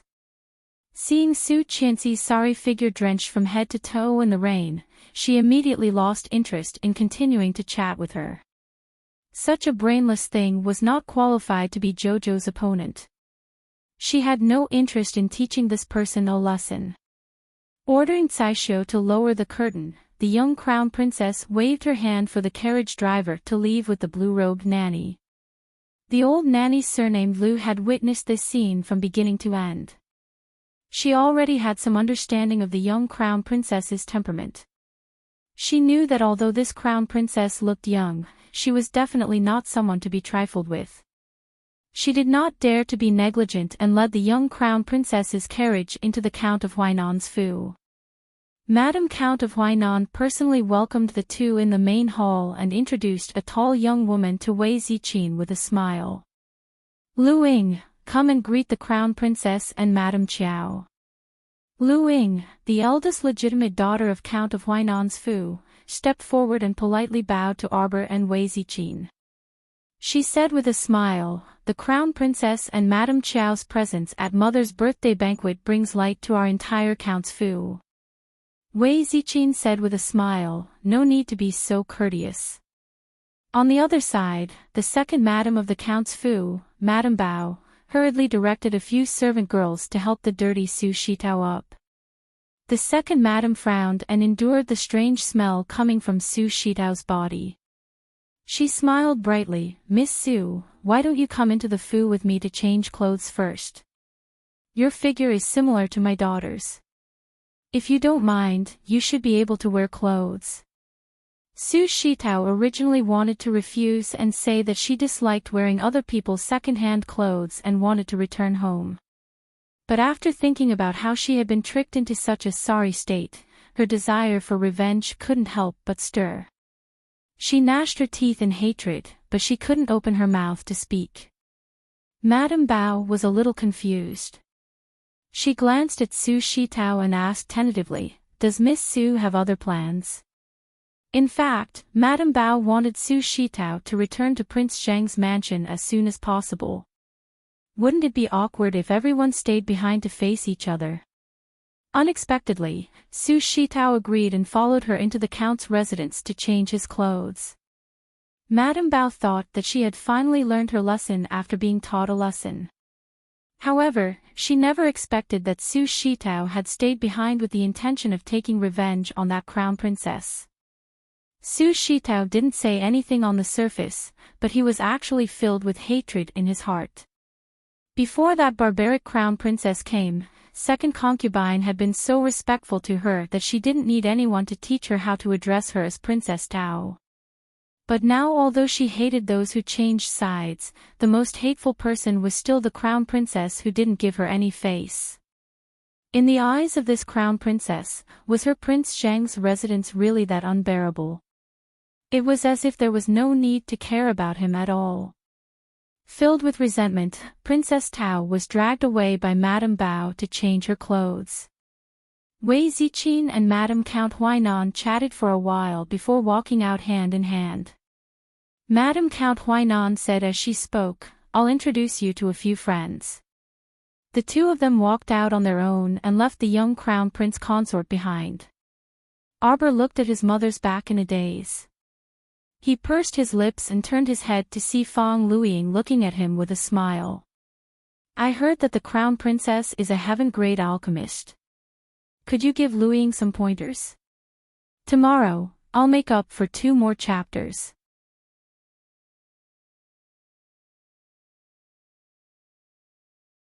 Chapter 51-47. Arbor was a bit curious.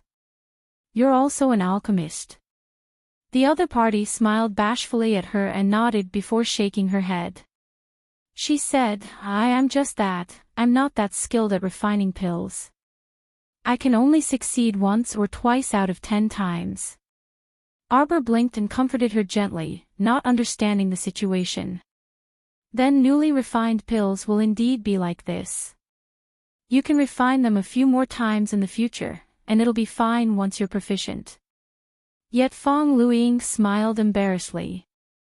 I refine common pills like blood-clotting pills and body-strengthening pills every day. I've probably refined them more than 100 times already. Presumably, it's because I'm limited by my aptitude that my success rate is so low. Arbor, the little stoic, was momentarily at a loss for words. Why did normal people often fail when refining pills? At most, the majority of people would fail multiple times when refining new pills at the beginning. After they became proficient in the future, the only difference would be the success rate. The better ones had a higher success rate and could refine 2 or 3 pills.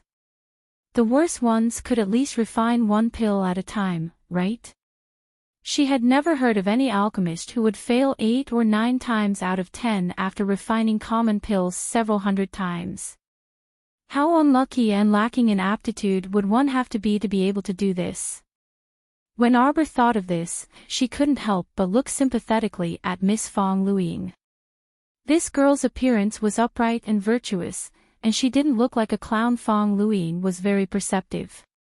When she saw Cheong Mu looking at her, she hastily explained, I've made a fool of myself in front of the Crown Princess.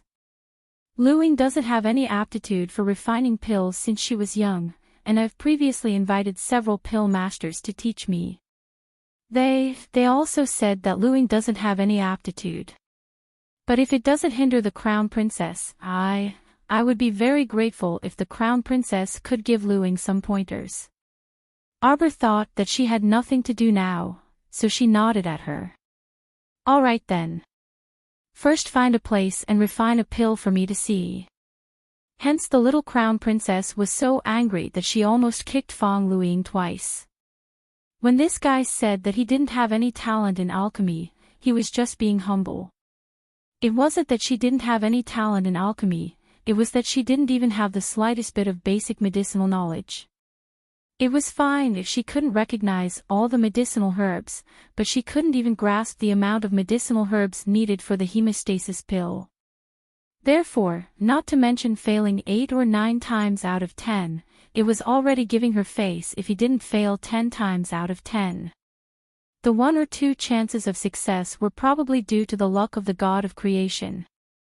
You've thrown things out so carelessly. Has your furnace never exploded before? I did. Young Miss Fong gave the little Crown Princess a look of affirmation and nodded very seriously. Because the furnace is going to explode every 2 to 3 days, my small medicine room has been moved to the most remote part of the court. The little stoic, she had almost nothing left to say. Actually, have you ever thought that, instead of going through so much trouble, why don't you hire 2 pill refiners by your side? The little Crown Princess tried to reason with this one-track-minded Miss Fong. How can that do? I don't trust a single one of those pill refiners. I have to refine a body-strengthening pill for my mother so that I can nurse her body back to health step by step in the future. You are doing this for your mother? The little stoic asked hesitantly.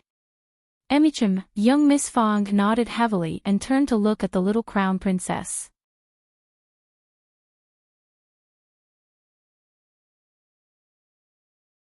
Chapter 51-48. Crown Princess, did I grasp the pill refinement method incorrectly? The little stoic also didn't know how to explain it to her. If she told the truth, she was afraid it would dampen her enthusiasm, but if she told a lie, it didn't suit her personality. Hence, she simply changed the topic and said, if you start learning basic pharmacology, you should be able to improve more. You can go to a pill shop to take a look and buy some basic pharmacology books. You can start by self-studying step by step. Fong Luiying listened earnestly and nodded repeatedly, as if she had taken the little stoic's words to heart. Your mother took the body-strengthening pill, but it's not very useful now. When I first saw your mother, I thought her complexion was slightly sallow, perhaps due to spleen deficiency or eczema. But when I saw her again today, I discovered that her glabella is yellow with a tinge of black. This is a sign of being poisoned. What? Fong Luiying lowered her voice and exclaimed, Crown Princess, you're saying my mother is poisoned? The little Crown Princess nodded with certainty. She is poisoned, and it's quite severe.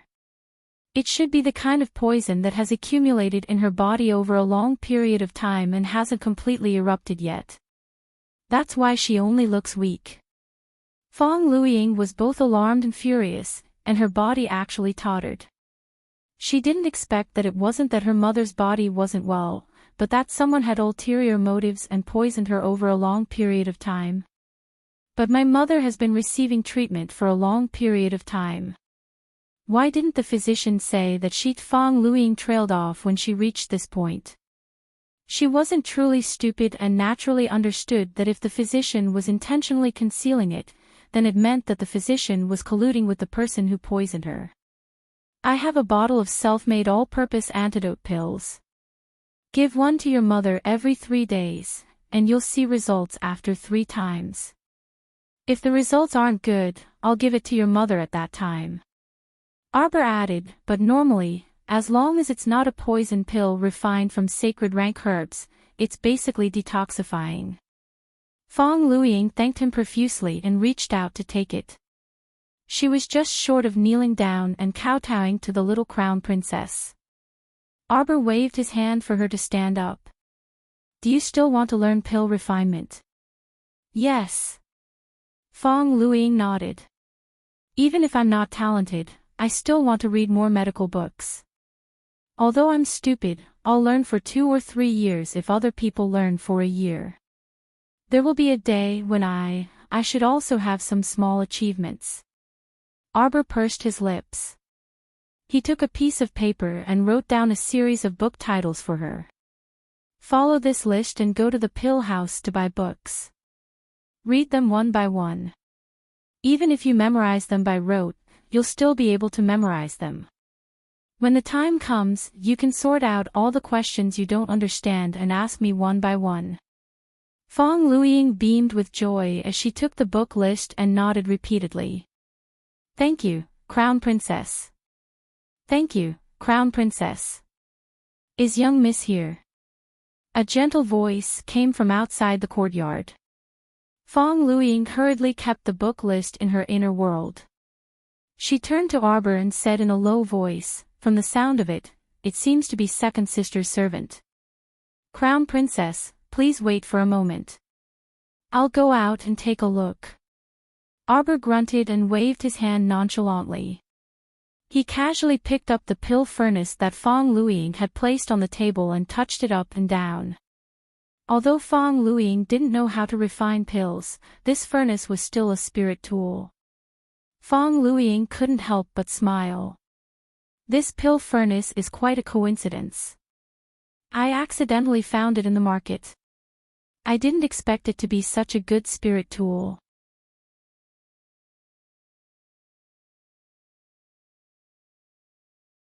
Chapter 51-49. As expected, your dog's hit luck is pretty good. Arbor thought inwardly. She then heard that servant girl's voice urgently ring out again. Eldest miss, this servant is coming in now. Creak. Fong Luiying pulled open the double doors with all her might with a sullen face and strode out. She blocked the doorway and coldly glanced at that maidservant who was sticking her head out to look around. What are you looking at? What are you doing in my pill refinement room when you don't have any rules? The maidservant hung her head and inwardly pursed her lips in disdain. She thought, if it weren't for my family's miss telling me to coax you over, who do you think would be willing to come to your crappy pill refinement room that's riddled with dangers? This damned place would explode at the slightest provocation. All the servants in the estate had always kept a respectful distance from this damned place. They had always stayed as far away as possible from this damned place. Did you think she liked coming here? If it weren't for the maidservant's eyes swiveled, and she walked up to greet Fong Luing with a grin. She said with a smile, "Eldest Miss, this servant came under orders to invite Eldest Miss and the Crown Princess to Willow Garden together. The banquet hasn't started yet. My family's miss has invited many patrician families' young misses to Willow Garden to admire the koi." Fong Luing looked disinterested and waved her hand. "No need, I still have several pills to refine." That maidservant couldn't resist rolling her eyes and suppressing her bellyful of disdain. She carefully smiled and said flatteringly, "Then you can refine pills at any time. My family's miss said that it's rare for so many older and younger sisters to gather together. Hopefully, eldest miss won't neglect these guests. Besides, if you don't go, then the Crown Princess might want to go take a look."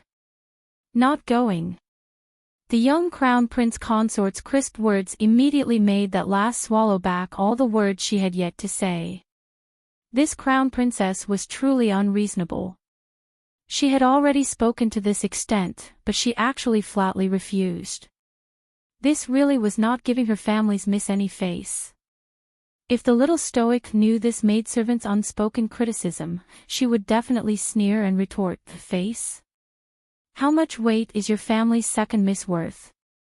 She still wants me to give her face, ha." Servant Xiao Mian greets the Crown Princess. That servant girl nimbly scuttled forward. Separated by the door, eldest Miss Fong Luing hurriedly bowed to Arbor. "Crown Princess, our Willow Courtyard's pond has recently had quite a few precious species of koi fish." The second young miss was thinking. At this moment, the rain had stopped and the sky had brightened up. "I'll accompany the ladies to the Willow Garden. If the Crown Princess can honor me, is there something wrong with your ears? This consort already said that this consort won't honor you." This consort's words once again made the servant girl swallow her words. Fong Luing was speechless. If it weren't for the fact that the little Crown Princess was in the room behind her, Miss Fong would have burst out laughing. He didn't expect the Crown Princess to be such a person. Her frankness and straightforwardness were simply adorable. The girl called Xiao Mian felt her face heat up. The Crown Princess's merciless words were simply a slap to her family's miss's face. She really didn't give her miss any face at all. Xiao Mian was here to invite someone. Asking the Crown Princess to go was secondary, but Miss said that she must invite eldest Mississippi. If she couldn't invite eldest Miss over now, she wouldn't be able to escape a beating either. That would be miserable. Thinking of this, she couldn't help but feel a bit flustered.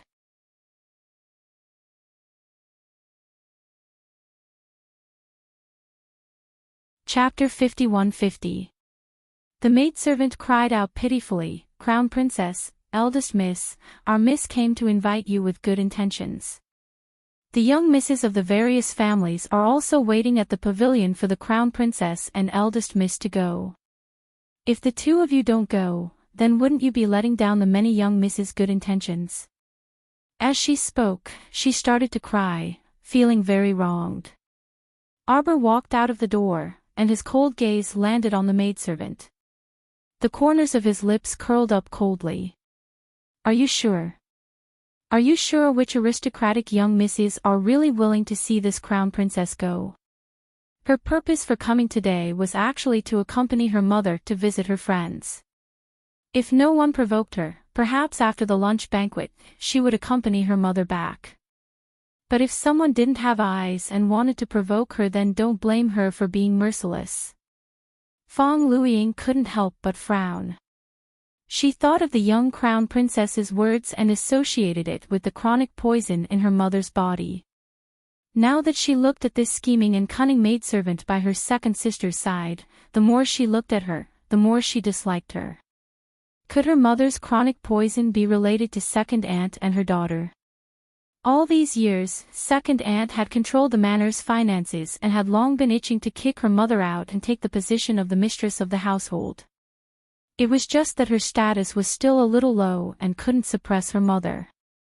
But if her mother's body gradually weakened, or even died, Fong Luiying couldn't help but shudder. When she came back to her senses, her gaze towards the maidservant Xiao Mian instantly became extremely cold. For a moment, Xiao Mian thought that her eyes were playing tricks on her and couldn't help but look up again.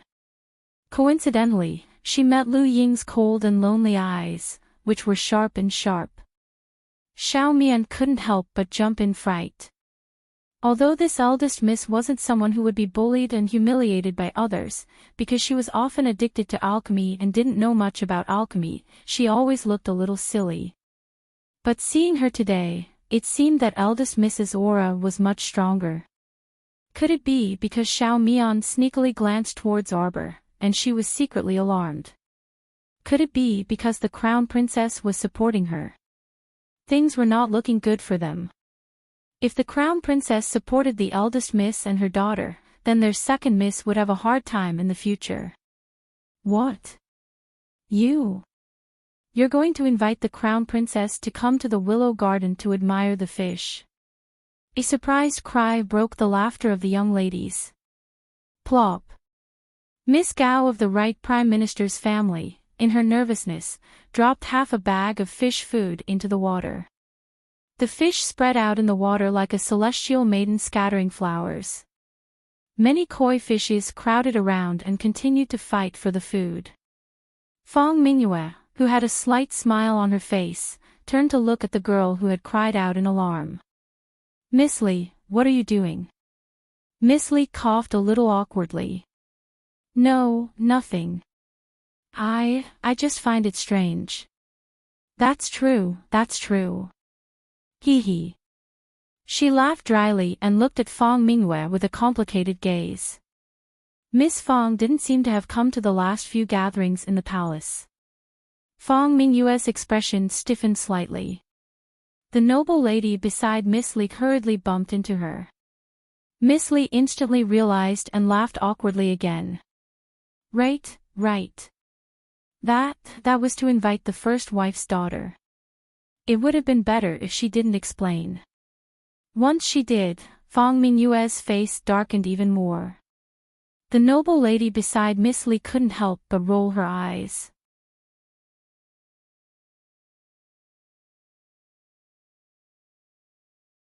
Chapter 51-51. What does Miss Li mean? Fong Mingyue maintained a stiff smile and secretly gritted her teeth. Did these legitimate daughters come together to slap her in the face? This Miss Li was only the legitimate daughter of the Honglu Temple's deputy minister, a lowly official.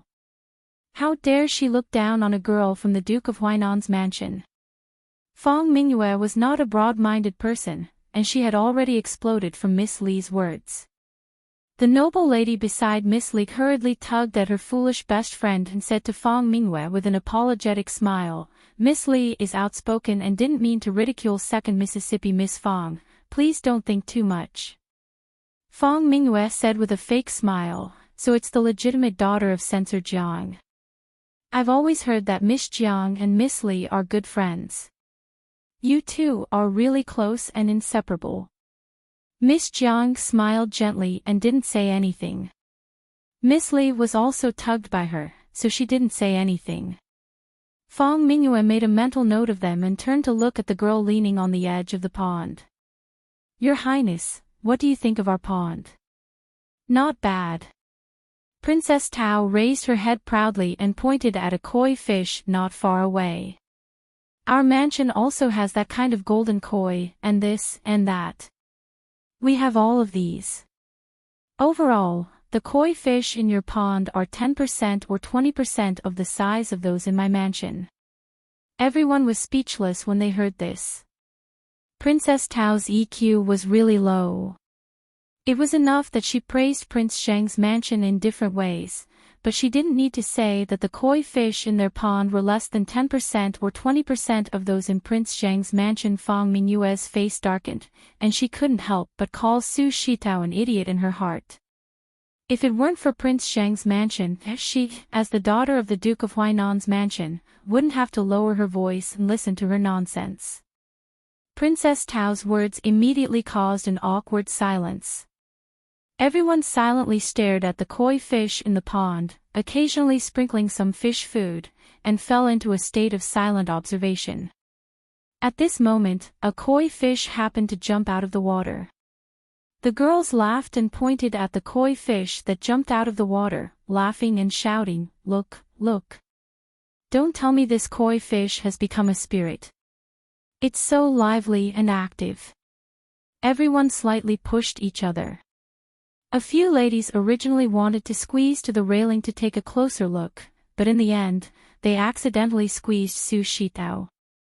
Su Shitao's bent calf hit the railing with a dong. It was so painful that her face scrunched up and she screamed, Who hit this princess? She was really unlucky." Previously, when he was kicked off the carriage by the crown princess's 2 bodyguards, his knees were heavily smashed into a puddle and were already bruised. Now that he was being squeezed and bumped by someone, he was afraid that he would bleed. She turned her head angrily and saw a familiar-looking woman. She took a few steps back. "You bitch again. Are you trying to make things difficult for me today?" Princess Tao flew into a rage and glared at the woman who took a few steps back. "No, it's not me, it's not." This was the concubine's daughter from Assistant Minister Zhang's family who collided with Princess Tao's carriage and caused it to flip over. Previously in the carriage incident, Miss Zhang had already experienced Princess Tao's fierceness and terrifying fierceness. Unexpectedly, the two of them bumped into each other again.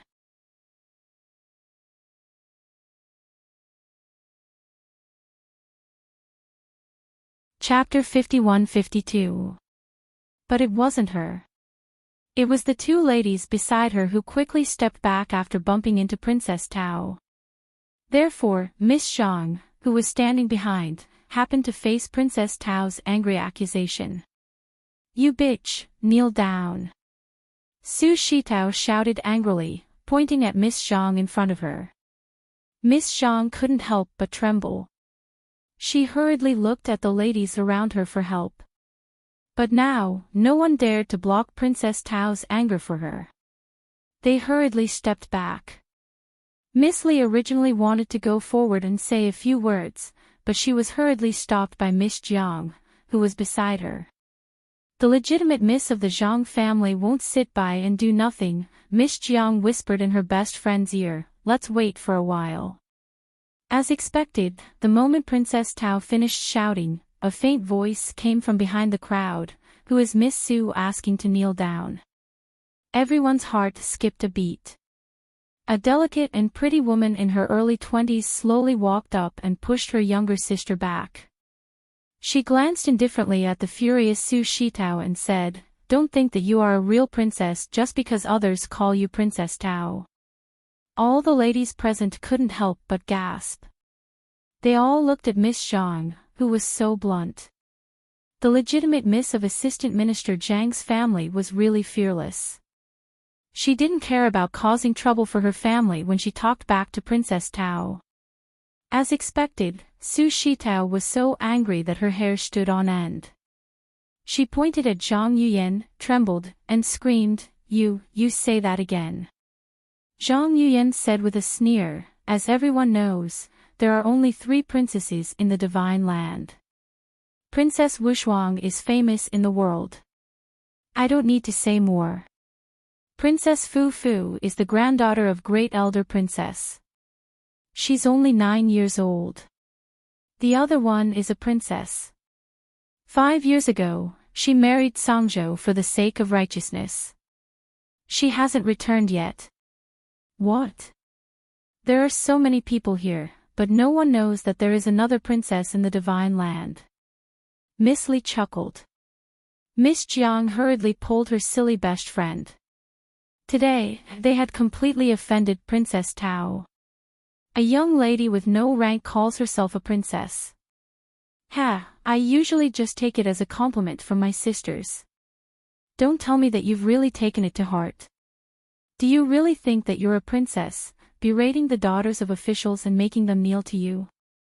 If my Shu sister were to kneel down today, which of the young ladies present would have any face left?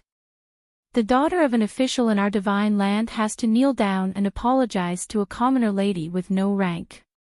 Isn't this the biggest joke in the world? Well said.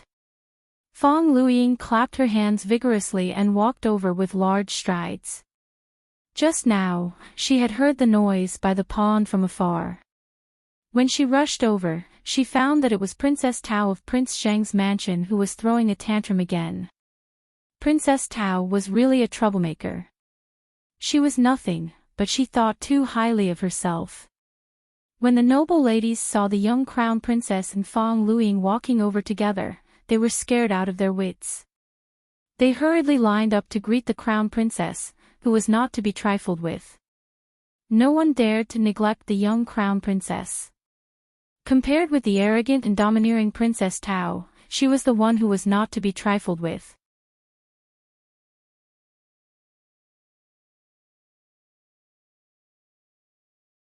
Chapter 51-53. As the young crown prince consort walked over, all the noble ladies and young misses she saw lined up to greet her. Every one of them was well behaved, without the slightest overstep. Their expressions were also more respectful than usual, almost all of them had their heads lowered, looking like quails. The young crown princess raised her small hand and waved, expressionlessly saying, "No need to be so polite." The ladies repeatedly thanked her, then stood up in a well-behaved manner, retreated to the two sides and stood still. Dozens of ladies stood at the edge of the pond. Absolutely silent Fong Mingyue was extremely angry, staring at this elder sister who appeared with great momentum, and said with ridicule, "Elder sister really has a great aura. Now the way you act is more and more like the first madam's arrogance." Fong Luiying sneered, "Younger sister, are you blind? In front of the crown princess, you dare to be so rude. Didn't you see that the other young ladies of the other families have already come forward to greet? Younger sister really doesn't know the rules, quickly come forward to greet. Younger sister, you have to give face to the Count family." Fong Mingyue secretly clenched her teeth, smiled apologetically, and bent her knees to greet. This little girl Fong Mingyue greets the crown princess. She slightly bent her knees and stood up straight, looking at Arbor with a smile. Fong Mingyue thought, the greeting is just for show. Thinking about it, I am the grandniece of old concubine Fong, the crown princess shouldn't not give me a little face. Kai Xiao. Unexpectedly, the young crown princess walked past Fong Mingyue with a cold face. Her small face didn't fake any expression, showing no intention of giving face to Fong Mingyue. Fong Mingyue's fake smile suddenly froze on her face, and she couldn't help but mutter in her heart. This crown princess was too snobbish, facing her elder sister and facing her, it was two completely different faces. Could it be that she was looking down on her, a concubine's daughter? The young crown prince consort had a stoic and expressionless little face from beginning to end. For some reason, it became two different faces in Fong Mingyue's eyes. On the other side, Kai Xiao nodded after receiving the order. She stepped forward and kicked the back of Fong Mingyue's knee. Fong Mingyue, who was not paying attention for a moment, screamed, and fell forward, kneeling down heavily. "Crown princess, did the crown princess allow you to rise?" Kai Xiao coldly said with a cold voice. "Don't you know the rules? Kneel properly." Kai Xiao angrily shouted, scaring Fong Mingyue to the point that her heart slightly trembled. Arbor walked to the edge of the pond and asked someone to bring him a stool to sit on. Only then did he calmly look at Su Shitao, who was glaring at him. The little stoic raised her small hand and pointed at Su Shitao standing to the side. Just as Kai Chi was about to step forward, Su Shitao clenched his teeth and curtsied, "Greetings, Crown Princess." The little Crown Princess frowned. "Why are you still here? Why is there a shit-stirrer like you everywhere I go?" Su Shitao was already in such a sorry state at the entrance just now, but he actually followed her into the Count of Huainan's estate instead of returning home. She was loathsome just looking at him. Even his expression was distorted as he glared at this darling with hatred. Just looking at him was an eyesore. You aren't deliberately staying here to plot against this crown princess, right? Su Shitao almost bit his own tongue. This damn woman was truly sharp, causing him to be at a loss for words. This crown princess advises you to behave yourself. Arbor snorted. If you want to play tricks with me, I'll accompany you to the end. I just don't know if you can afford to play.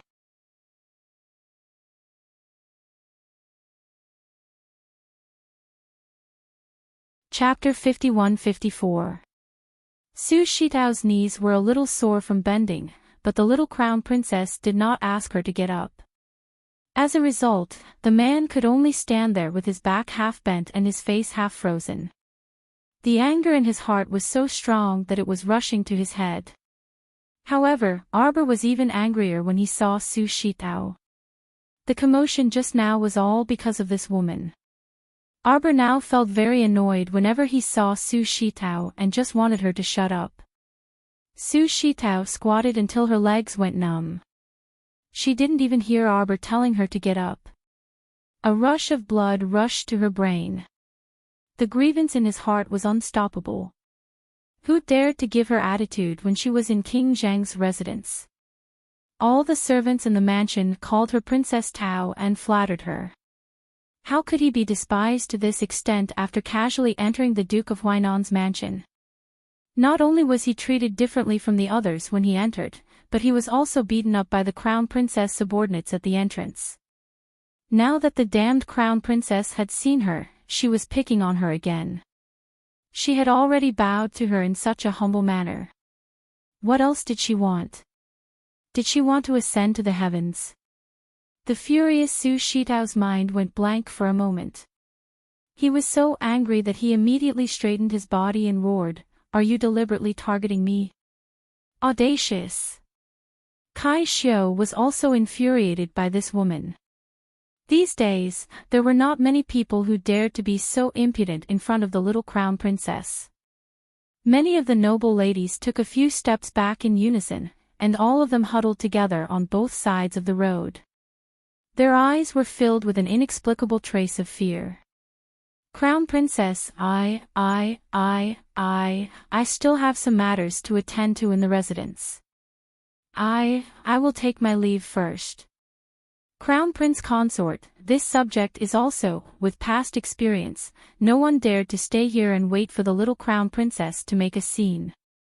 Because at this moment, everyone was very clear that they didn't want to live too long just to watch the show. This fire could burn them at any moment. Not everyone's drama could be watched blindly. At the very least, they didn't dare to look at the crown princess in front of them. Perhaps he would have to suffer together with that brainless Miss Su. The young crown prince consort gave an expressionless grunt of acknowledgement, but the noble ladies hurriedly retreated as though they had been pardoned. Just as they were about to leave one by one, they heard Fang Mingyue's exasperated roar from behind them. What are you doing? Are you that afraid of the crown princess? Could it be that the ladies present don't even dare to say a word of justice? The noble ladies looked at each other in dismay and cried out in unison. Oh, please, Miss Fang is not afraid of death. If you want to help Princess Tao deal with the little crown princess, you can do it yourselves. Don't involve us, okay? It's obviously the crown princess who is bullying others. Even so, you don't dare to say a word of justice. At this moment, Fang Mingyue was so angry that she stood up straight. She stomped her feet and said angrily, I don't know how Mingyue offended the crown princess to make you dislike Mingyue so much that you want to punish us by making us kneel. Arbor lifted her small chin slightly. Kai Xiu and Kai Chi both understood and hurriedly stepped forward. Without saying anything, one of them kicked Fang Mingyue's back, and the other kicked Su Shitao's back. Their movements were exactly the same. As for Fang Mingyue and Su Shitao, their movements of being kicked to the ground were exactly the same.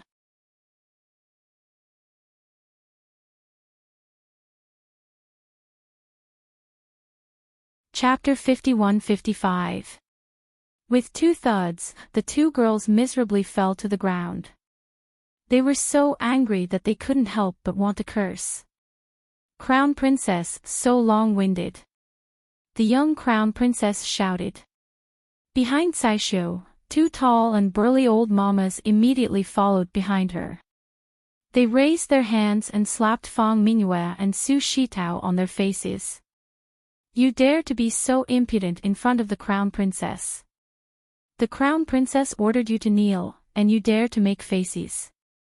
Young Miss Su, second young Miss Fang, this old servant can only make an exception today to teach you the rules of seniority. Arbor expressionlessly watched the 2 old nannies give the 2 young misses a few slaps. Hearing the 2's wretched screams, she couldn't help but frown. Stuff their mouths. Kai Chi waved her hand and shouted. Fang Mingyue was so angry that her insides burned, and she completely lost her sense of propriety. In this residence, she was pampered by her parents every day and doted on in every way. Who in the residence dared to be so bold and rude to her? This Crown Princess was abominable to the extreme. Fang Mingyue screamed and pushed away the 2 old nannies beside her. She jumped high, her hair disheveled as she screamed, I'll fight it out with you. Everyone was startled. Young Miss Jiang couldn't help but exclaim, second young Miss Fang, you can't. However, Fang Mingyue had long been blinded by anger. She raised her fist and rushed towards the young Crown Princess. 2 hidden guards instantly blocked the young Crown Princess. 2 pairs of cold eyes stared coldly at the person rushing over, as if they were looking at a corpse. Arbor only waved his hand indifferently and stood up from the chair, rolling up his small sleeves while he was at it. Move aside. You men don't need to interfere in the matters between women. The 2 hidden guards, when Madame Lu of the Duke of Huainan's estate heard the servant who hurriedly came to report that the second young miss had offended her superior and violently punched the pregnant Crown Princess, she almost fainted on the spot. Her entire body went limp on Wei Ziqin. Wei Ziqin was even more anxious. She stood up and shouted angrily, where is he? The servant was startled and quickly shouted, It's at the koi pond in the willow garden. The madam of the Duke of Huainan's mansion was so angry that she almost fainted. She hurriedly stood up with the help of someone. When she was about to step out of the front hall, she almost bumped into a woman who rushed into the door. That woman was decked out in gold and silver, and when she saw the sickly madam in front of her, she immediately cried out, Madam, you have to uphold justice for second young miss. What do I have to do? What can I do for her? Your daughter is so audacious that she even dares to lay her hands on the Crown Princess who is pregnant with a dragon fetus. I think she and you don't want to live anymore. Second Enyang couldn't help but wail loudly. She held Madam's hand and refused to let go. Madam, we don't know what exactly happened in this matter. How can you be so sure that it was second miss who made a move on the Crown Princess first? We'll know whether it's true or not when we go take a look.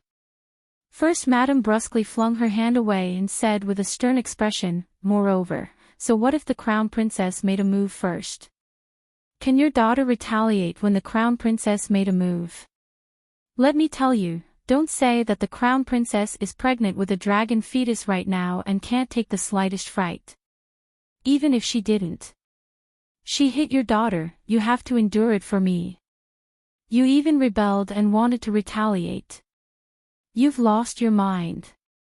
I've always said that you have to teach your daughter well.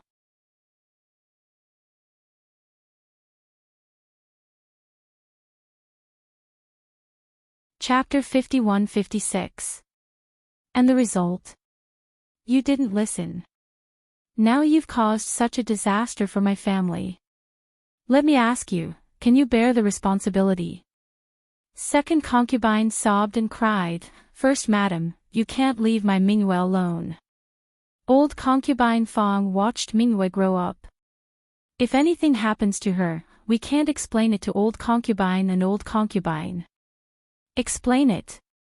I think you'd better explain it to His Majesty and the Empress first. If anything happens to the little imperial grandson, our entire family, your daughter, your mother, your 7 aunts, 8 aunts, 3 uncles, 6 aunts, and even that dog on the street, none of them will be able to escape. Young Madame Bao immediately slumped to the ground, unable to raise her head after being scolded by First Madame. She wanted to reach out and hug First Madame's leg, but she was kicked hard and rolled to the door. The old servant behind First Madame was also very fierce. She stepped on young Madame's foot and crushed the back of young Madame's hand before leaving with First Madame. Ah! Young Madame Bao twitched in pain and shook the back of her hand several times. She turned to the maidservant behind her with tears in her eyes. The maidservant also cried, "Second Madam, we have to hurry over. Otherwise, Second Miss will be at a disadvantage." Young Madame Bao gritted her teeth and quickly stood up from the ground with the help of the maidservant's hand. Go quickly. Sanchi, let Sanchi go to the front yard to invite old master. Right now, only her husband could save her precious daughter. Her Mingyue, why did she provoke that fiend Crown Prince Consort for no reason? First Madame and Wei Ziqin hurried to Willow Courtyard and almost fainted again as soon as they walked in. If it weren't for the 2 old servants supporting First Madame's body, First Madame would have already lost her balance. Madam, don't worry. Take a closer look. The Crown Princess seems to be fine. Wei Ziqin was also very anxious, but when she saw her daughter in the distance, her heart calmed down. Her daughter had never been bullied since she was young, so it was unlikely that she would be beaten up by the second miss of the Fong family. Therefore, the servant who sent the message must have misunderstood something. First Madame calmed herself down and took a closer look. Only then did she see clearly what was going on. There seemed to be 4 transparent seals around the little Crown Princess, trapping her within. As for the unreasonable second miss, she seemed to have gone crazy at this moment. She had gotten a large shovel from somewhere and was pounding on the impenetrable seal wall in front of her. Beside him stood 2 black-clothed secret guards with indifferent expressions. First Madame took a closer look and felt that these 2 young men had a hopeless look on their faces. What's going on? First Madame hurriedly asked the servants who were watching by the pond. The servant knelt down and said, "Madam, it's Second Mississippi. She's gone mad. Crazy." First Madame's face looked as though it had been painted with a layer of black paint. She was so angry that her liver hurt. She has indeed gone mad. He even dared to hit the Crown Princess. He really didn't want to live anymore. Why aren't you pulling him away?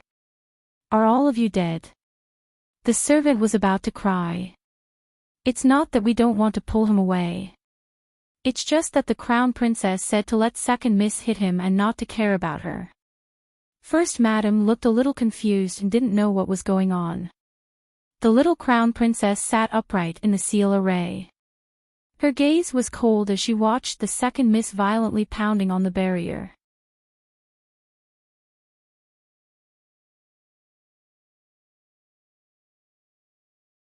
Chapter 51-57. Eldest Madame was so angry that she was about to ascend to the heavens and leave her body. She berated, "The Count Estate actually produced such a disrespectful thing like you. Why aren't you arresting this rebellious dog?" Madame Neilu shouted angrily. The servants didn't dare to tarry this time and hastily swarmed forward to tug at the unreasonable second Miss Fong. Second Miss Fong had long lost her head from anger. She had been chipping away at that defensive wall for so long, but she hadn't even managed to open a freaking small hole. She was so angry that she jumped up and down and cursed non-stop. Now that she saw people coming to arrest her, she used a large shovel to hit them. 2 servants were caught off guard and were hit in the head by her shovel, bleeding profusely on the spot. Madame was so angry that she clutched her chest and cursed repeatedly, "Rebellion, rebellion, rebellion, rebellion. Are you all dead? Go up, bring her over here. Several burly mamas, along with several guards, dashed over. 3 to 5 people pressed second Miss Fong to the ground and forcefully pinned her arms behind her back. They finally managed to subdue this shrew with great difficulty. The little crown princess sat inside her defensive wall from beginning to end and expressionlessly watched the commotion outside. Wei Ziqin hastily walked over. Separated by the defensive wall, her mouth involuntarily twitched as she called out, "Jojo." Arbor waved his hand and removed the defensive wall. He left his stool and strode to his mother's side to greet her. Wei Ziqin was too embarrassed to ask if her daughter was all right. Anyone with a discerning eye could tell that she was completely fine. It was better not to ask the obvious, "Mom."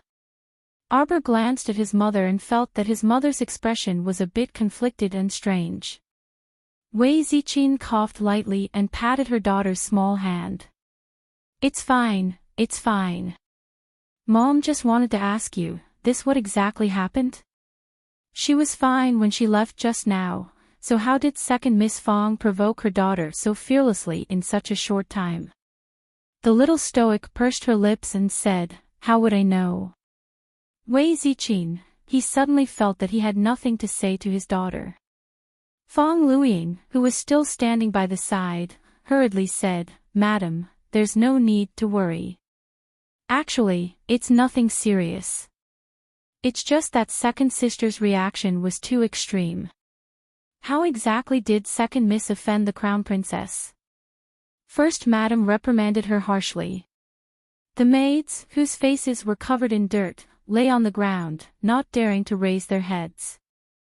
They could only mumble obsequiously. We heard from second Miss, it seems like the crown princess, she. The maidservants were so scared that they didn't dare to finish their sentence. Standing by the pond, Su Shitao, who was covered in dust and dirt, couldn't help but scream. What else could it be? If she didn't abuse her power to bully others, how could second young Miss possibly fight with her? Shut up. Who are you? First Madam stared at Su Shitao and asked coldly. Irritated by Mrs. Lu's contemptuous gaze, Su Shitao's anger erupted on the spot. Who am I? She was so angry that her nose and mouth were slightly crooked. I am a guest invited by your Count of Huainan's estate. I am Princess Tao of the Prince of Zhang's estate. Your estate must give me an explanation for this matter. Damn it, these people, all of them didn't take her, Su Shitao, seriously at all. They kept asking who she was. Who was she? Shouldn't everyone know who she was?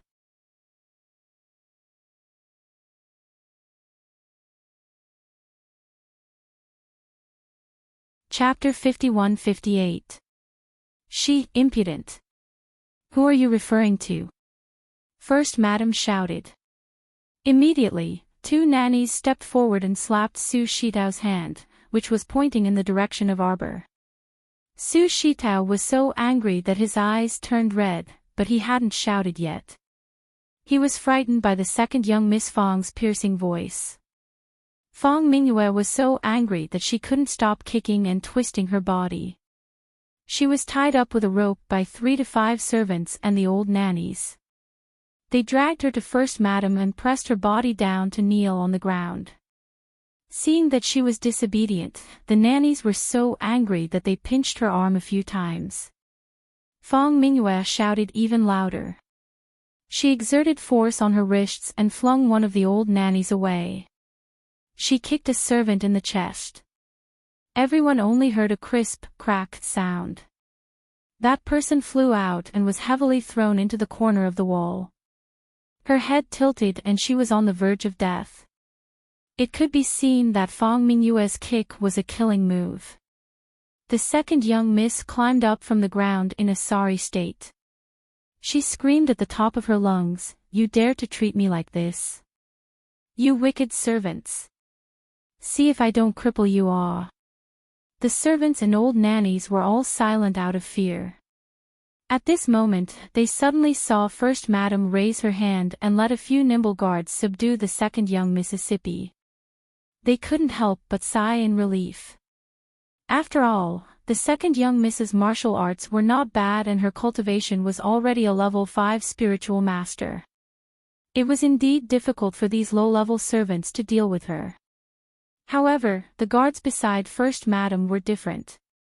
Each of them was a level 6 or 7 spiritual master. It was a piece of cake for them to deal with the second young Mississippi. Let go of me, you wicked servants. How dare you? Let go. Second young Miss Fong screamed. Her kicks and bites couldn't stop the guards from dragging her. They threw her in front of First Madam. Fong Mingyue felt like a dead dog being thrown to the ground. A trace of humiliation and hatred burned from the bottom of her heart. Mrs. Liu, you dare to treat me like this? Aren't you afraid that when my father comes, he will give you 2 slaps? At this moment, First Madam had already been helped to sit down. When she heard Fong Mingyue's words, she immediately sneered. Fong Mingyue, you are indeed very bold. You dare to speak so presumptuously in front of your official mother. It seems that all these years, I have indeed neglected to discipline you concubine-born sons and daughters. That's why your concubine mother has taught you to be so undisciplined and out of control. Men, slap him. Fong Mingyue was forced to kneel on the ground by the 2 guards. She couldn't move at all. She could only watch the fierce-looking old maid beside Madam rolling up her sleeves and walking towards her. Fong Mingyue immediately screamed in panic, what are you doing? You dare to hit me. My father won't let you off. Father. Mother. Father. Slap. A heavy slap interrupted Fong Mingyue's mournful cries. With this slap, Fong Mingyue only felt her mouth fill with a salty and wet taste. The maidservant Xiao Mian had sharp eyes and called out, Young miss, your mouth is broken. You're bleeding. Fong Mingyue was so angry that she almost fainted. Since she was young, when had she ever suffered such grievances? That old maid was really ruthless. With 3 slaps, her ears buzzed and she saw stars. Blood flowed from the corner of her mouth, and tears and snot flowed down her face.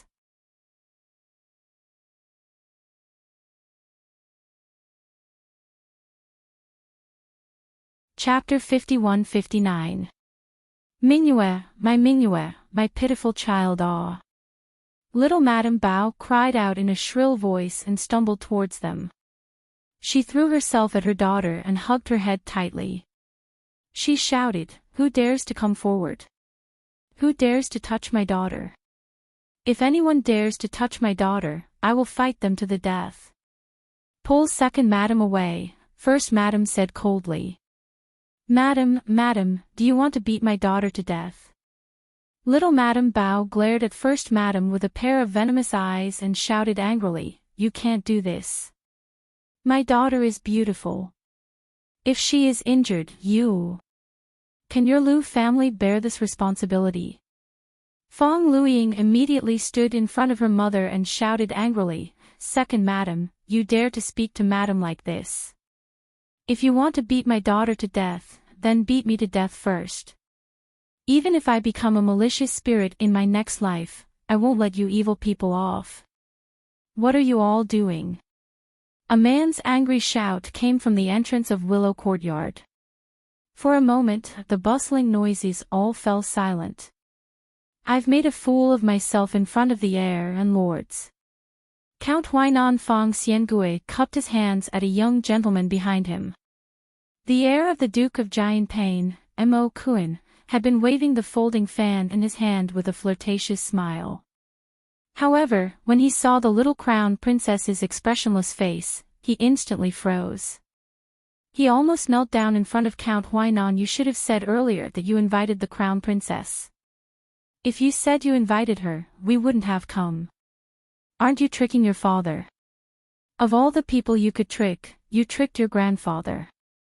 His father, the old Duke of Giantpain, was very wise not to come.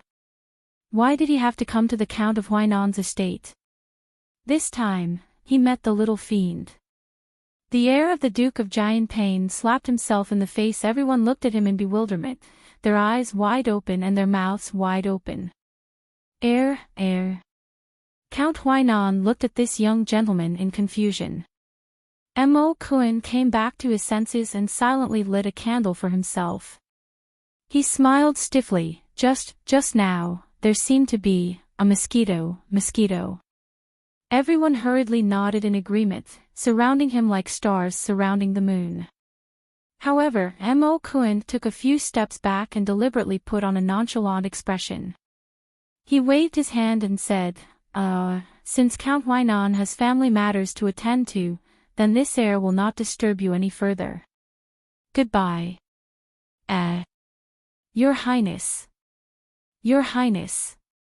Seeing that the Crown Prince was about to flee, everyone was speechless. Stop right there. A clear voice rang out. Everyone watched as Mo Shitzi, who had run to the entrance of the garden in 3 steps, fell to his knees with a plop. The speed at which Prince Giantpain's face changed was truly breathtaking. When he turned around while kneeling, a smile blossomed on his face like a blooming flower. Little brother greets sister-in-law. Hello, sister-in-law. What bad things did you do? The little stoic shouted coldly. The heir of the Duke of Giantpain was about to cry. He looked at Arbor innocently and said, No, I didn't do anything bad. No one knew that before he answered this question, his mind had gone through 1,000 twists and turns, recalling everything he had done in the past 5 days. He really didn't do anything bad. Then why did you run away when you saw me? Sir Jojo shouted, You have a guilty conscience. Did you go out on the streets to rob an innocent girl again?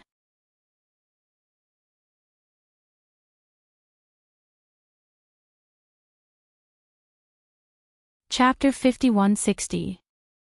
I don't dare, this younger brother doesn't dare. Mo Kun waved his hand miserably. This younger brother has been abstaining from meat and reciting Buddhist scriptures at home recently. I'm abstinent of worldly desires and charitable deeds. Even royal father said that this younger brother has recently made great progress. The little stoic pulled a long face. Is that so? Yes.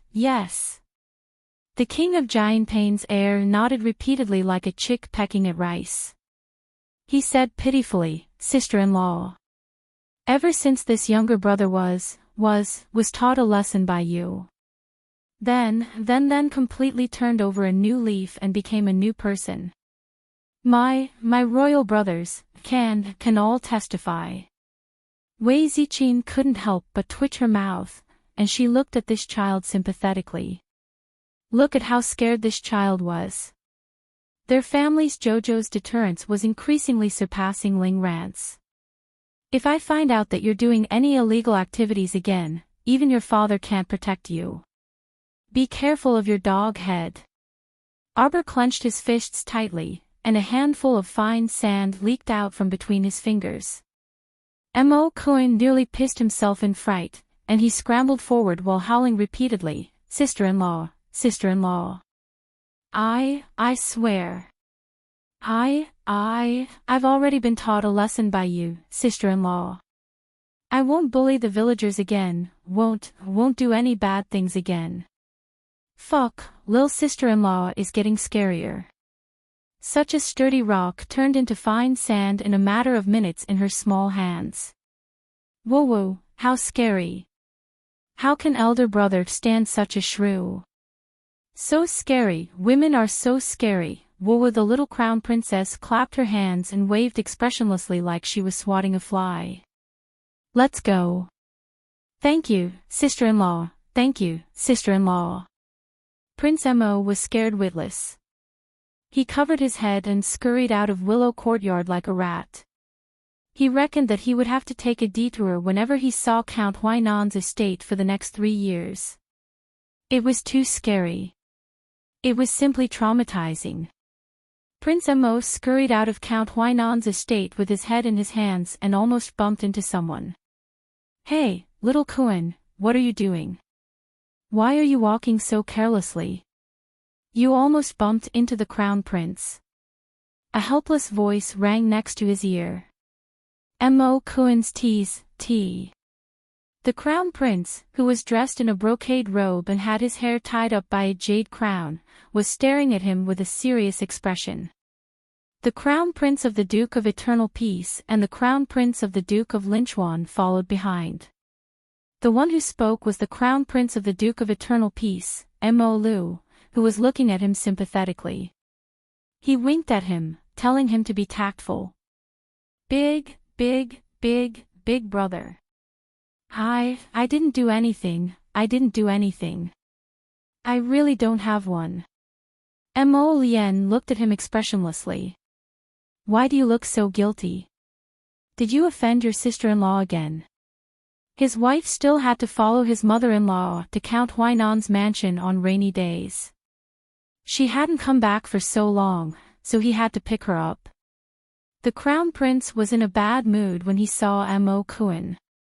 This fellow was running away like a rat. He must have provoked Charles again. No, big brother. Mo Kuan waved his hand pitifully. Big brother, I've turned over a new leaf. The corner of Mo Lu's mouth twitched. He lowered his head and coughed softly. Elder brother, I see that little Kuan hasn't gone out to cause any trouble recently. He should have learned well. Mo Kuan nodded repeatedly and cast a grateful glance at the crown prince of the Duke of Eternal Peace. Mo Lien looked at him coldly. Have you seen your sister-in-law? Yes, I saw her. She's inside. Mo Kuan hurriedly said, There's a crazy woman. She's hitting my sister-in-law. Big brother, you should quickly go in and take a look. This person's brain went haywire and he almost bit his tongue after saying that. What?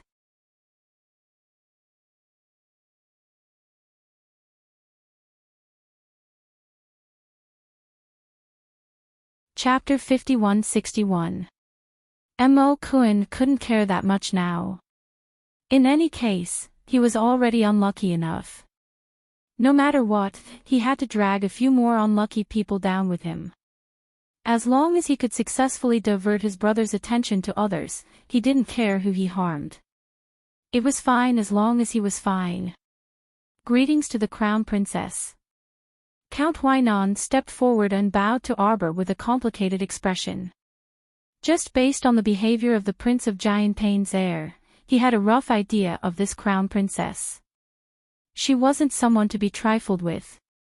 Otherwise, why would the Prince of Giantpain's heir be scared witless and run away?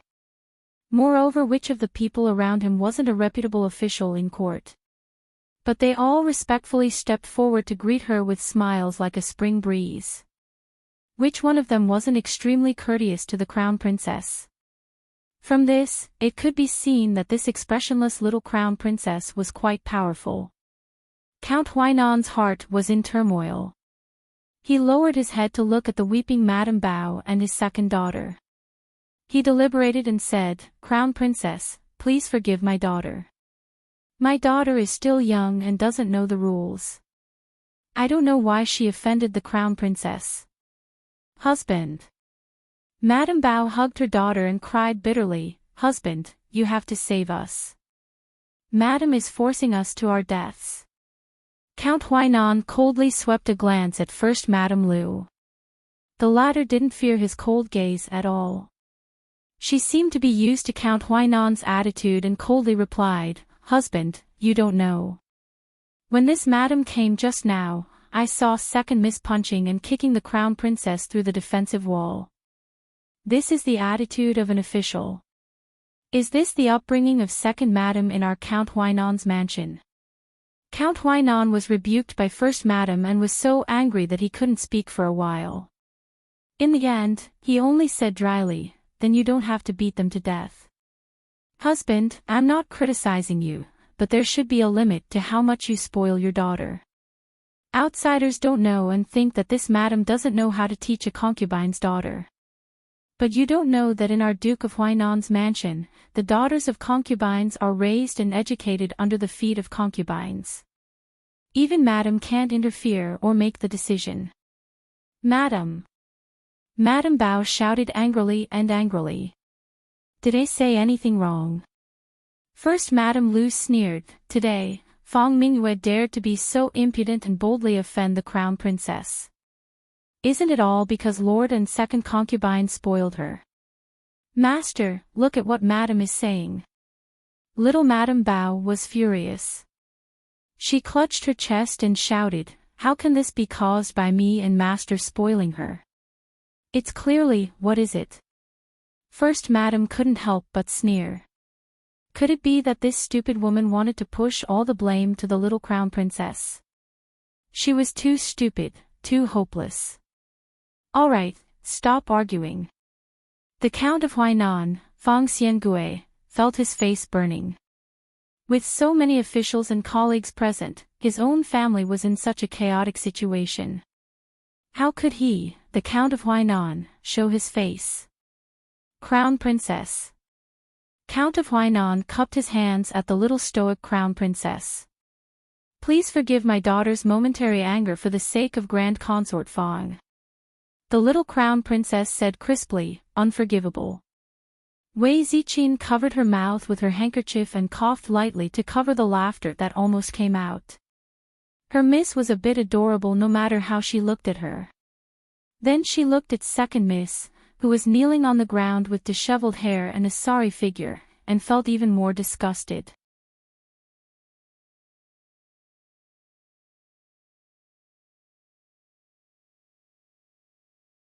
Chapter 5162. Count Huainan's old face stiffened slightly before he hurriedly smiled apologetically. "Crown Princess, please forgive this old official's second daughter. She offended you just now and offended the Crown Princess. The two of them punched and kicked me in front of everyone." The young Crown Princess pointed at Fang Mingyue and Su Shitao. "They." Her small face was extremely solemn. "Beat me." Everyone, the Crown Princess could actually say these words so smoothly. "Beat you? Who beat you?" No, beat you." She used a large shovel and kept hitting the defensive wall, but she didn't even touch a single strand of hair. "That counts as beating." Count Huainan was drenched in cold sweat as he thought, today's matter is going to be troublesome. If the young Crown Princess was unwilling to relent and let his second daughter off, then today's matter wouldn't be so easily resolved. Count Huainan wiped the cold sweat on his forehead as his mind spun. He couldn't help but forcefully explain, "Actually, this matter, you can't completely blame Mingyue." Arbor turned to glare at Count Huainan. "Who else can you blame if not her? If she didn't insist on inviting this Crown Princess to this willow courtyard to look at some koi fish, how could there be so many troublesome matters?" The young Crown Princess pointed at Fang Mingyue. "It's her, she was the one who insisted on inviting me over." If Count Huainan could beat someone right now, he really wanted to raise his hand and slap his youngest daughter. "Are you stupid? Are you bored out of your mind? Why did you have to provoke such a big figure for no reason?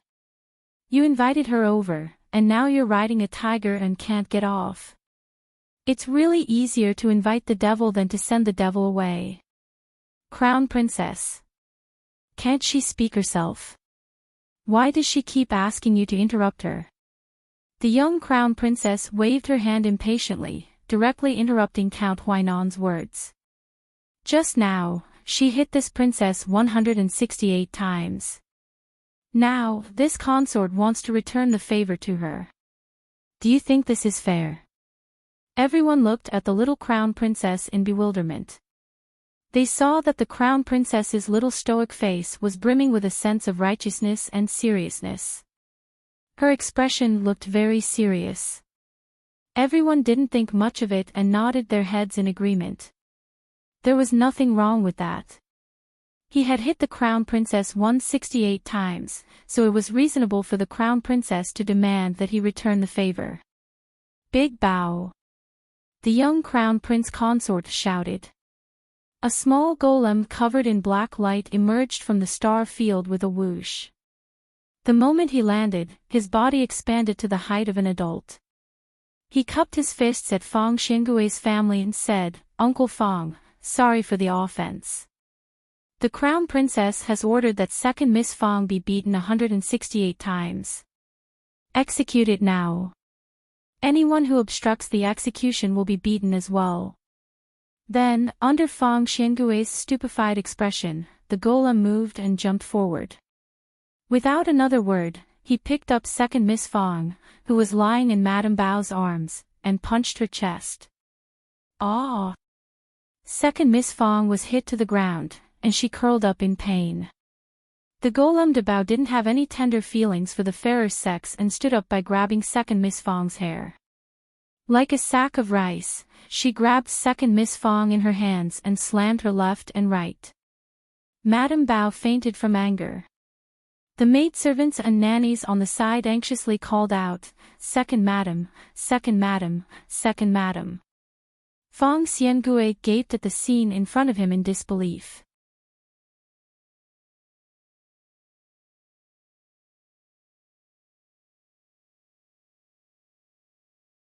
Chapter 5163. This crown prince consort, in front of him, in front of all the court officials, just like this, treated her daughter like a piece of rag, letting the mechanical puppet swing her back and forth for fun. His old face was so angry that it was distorted, and he was panting heavily. If he could make a decision, he definitely would not let her treat his daughter like this. But now, who could help him? Stop. Fang Xiangui finally could not hold back his anger. Stop. Tell me clearly, which crazy woman has the guts to hit your sister-in-law? When Mo Lian stepped into Willow Courtyard with a cold face, she immediately saw the situation. The golem, de Bao, was currently showing off its might in the garden, holding a rag in its hand, and was currently flinging it left, right, up, down, and down. There were only dong dong dong dong sounds that sounded like heads hitting the brick floor, and for a moment, people were dazzled. The Duke of Eternal Peace's heir, Mo Lu, could not help but raise his hand to support his forehead. He coughed lightly and said, "Elder brother, this place is so messy. Why don't we go to the front hall and wait for sister-in-law?" At this time, Mo Lian had already silently retracted her leg from Willow Courtyard's entrance. She expressionlessly made an end sound. "It's so messy, let's go." Mo Kuan, this brat, sure enough, nothing good can come out of a dog's mouth. How was this a crazy woman violently beating his wife? Wasn't this his wife teaching some unlucky fellow a lesson? His wife was teaching someone a lesson, so he could not spoil his dear little cutie's mood. He quickly retreated and went to the front hall to wait for her. Mo Kuan held onto a large tree with one hand, trembling as he hid behind the tree, only daring to reveal two black eyes. As he looked, he could not help but shudder. Lil sister-in-law was definitely not to be provoked. Once provoked, she would immediately go berserk. Who the hell could endure this awe? Your Highness. It's His Highness the Crown Prince. Fang Boy's eyes were really sharp. He caught a glimpse of Prince Mo's figure that was about to leave Willow Garden and immediately called out loudly. As if he had seen a relative he hadn't seen in 800 years, he rushed forward with tears in his eyes and knelt on the ground with a plop. He said in a tearful voice, "I beg your Highness to uphold justice for this humble subject. My second daughter is about to be taught a lesson by the Crown Princess. Your Highness, please give the order for the Crown Princess to stop." The The group of old courtiers looked at each other and stared at Grand Duke Fong as if they were looking at an idiot. Was there something wrong with this guy's head? It was well known that the crown prince doted on his wife. Who in the entire divine land did not know this? Don't you see that even the crown prince doesn't want to get involved in this mess? You actually ran to His Highness to look for trouble. You even dare to ask His Highness to issue an edict to order the crown princess to let your daughter go. Did you eat some lofty leopard's guts? You're so arrogant that there's no end to it. At this moment, the little crown princess also saw her husband. Her eyes suddenly brightened. When Mo Lien saw Xiao Xiao's expression, he joyfully strode forward and grasped her hand as he said, "Xiao Xiao, Xiao Xiao, did you know that the rain outside has stopped? Since it's not raining, let's go back." Fong Boy looked at His Highness the Crown Prince in astonishment. His Highness did not seem to care about what he said just now. Why did he say something completely unrelated the moment he opened his mouth? If that was the case, could it be that his tearful words just now were all for nothing?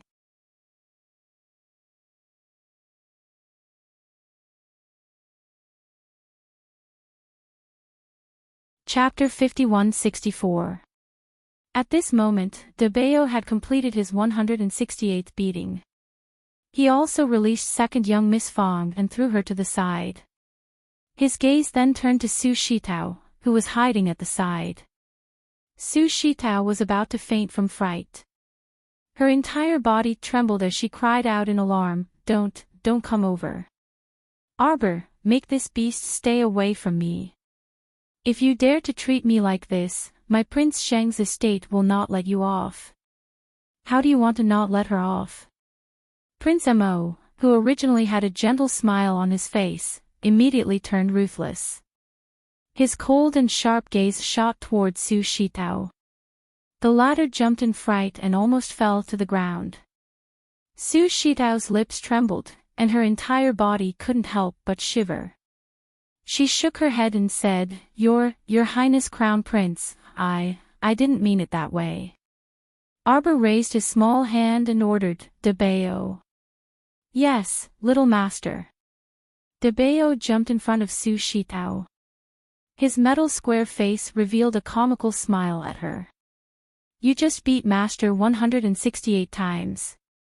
According to the rules, all of this should be returned to you. Now, I'm going to beat you 68 times. Are you convinced?" I'm not convinced. I'm not convinced." Su Shitao shrieked, When did I beat her 168 times? The one who beat her through the defensive wall was Fong Mingyue from the beginning to the end. Not me, not me. Master said you beat her, so you beat her." The golem roared angrily. It stretched out its legs and jumped. Its jumping power was excellent, and it quickly pounced in front of Fong Mingyue. Without a word, it picked her up and beat her up just like how it had done before. Su Shitao covered her face and cried out bitterly. She kept shouting, Big brother, save me, big brother." The little crown princess clenched her fists. She wanted little steel teeth and said nonchalantly, "Beat them up until they have to make a detour when they see me in the future." Annoying. Who had the time to chat with these orioles and swallows every few days?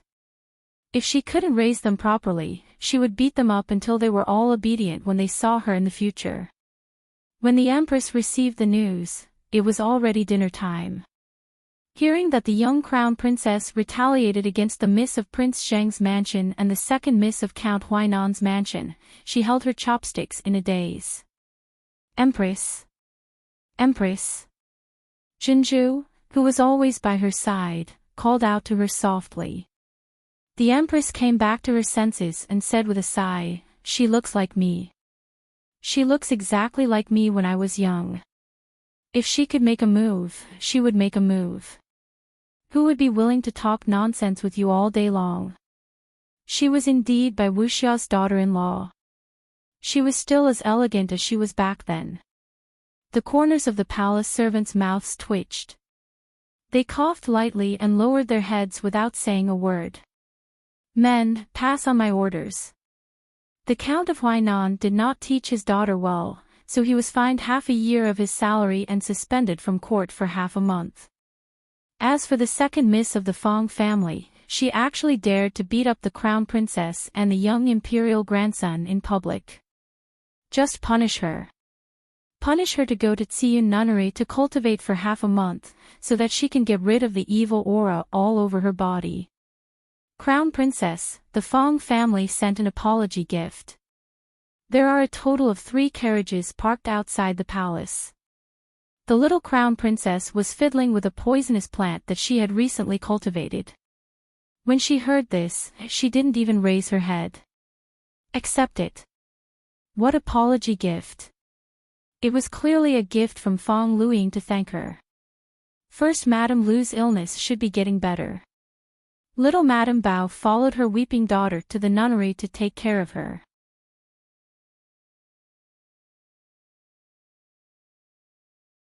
When she returned half a month later, eldest Madame's illness should have almost recovered.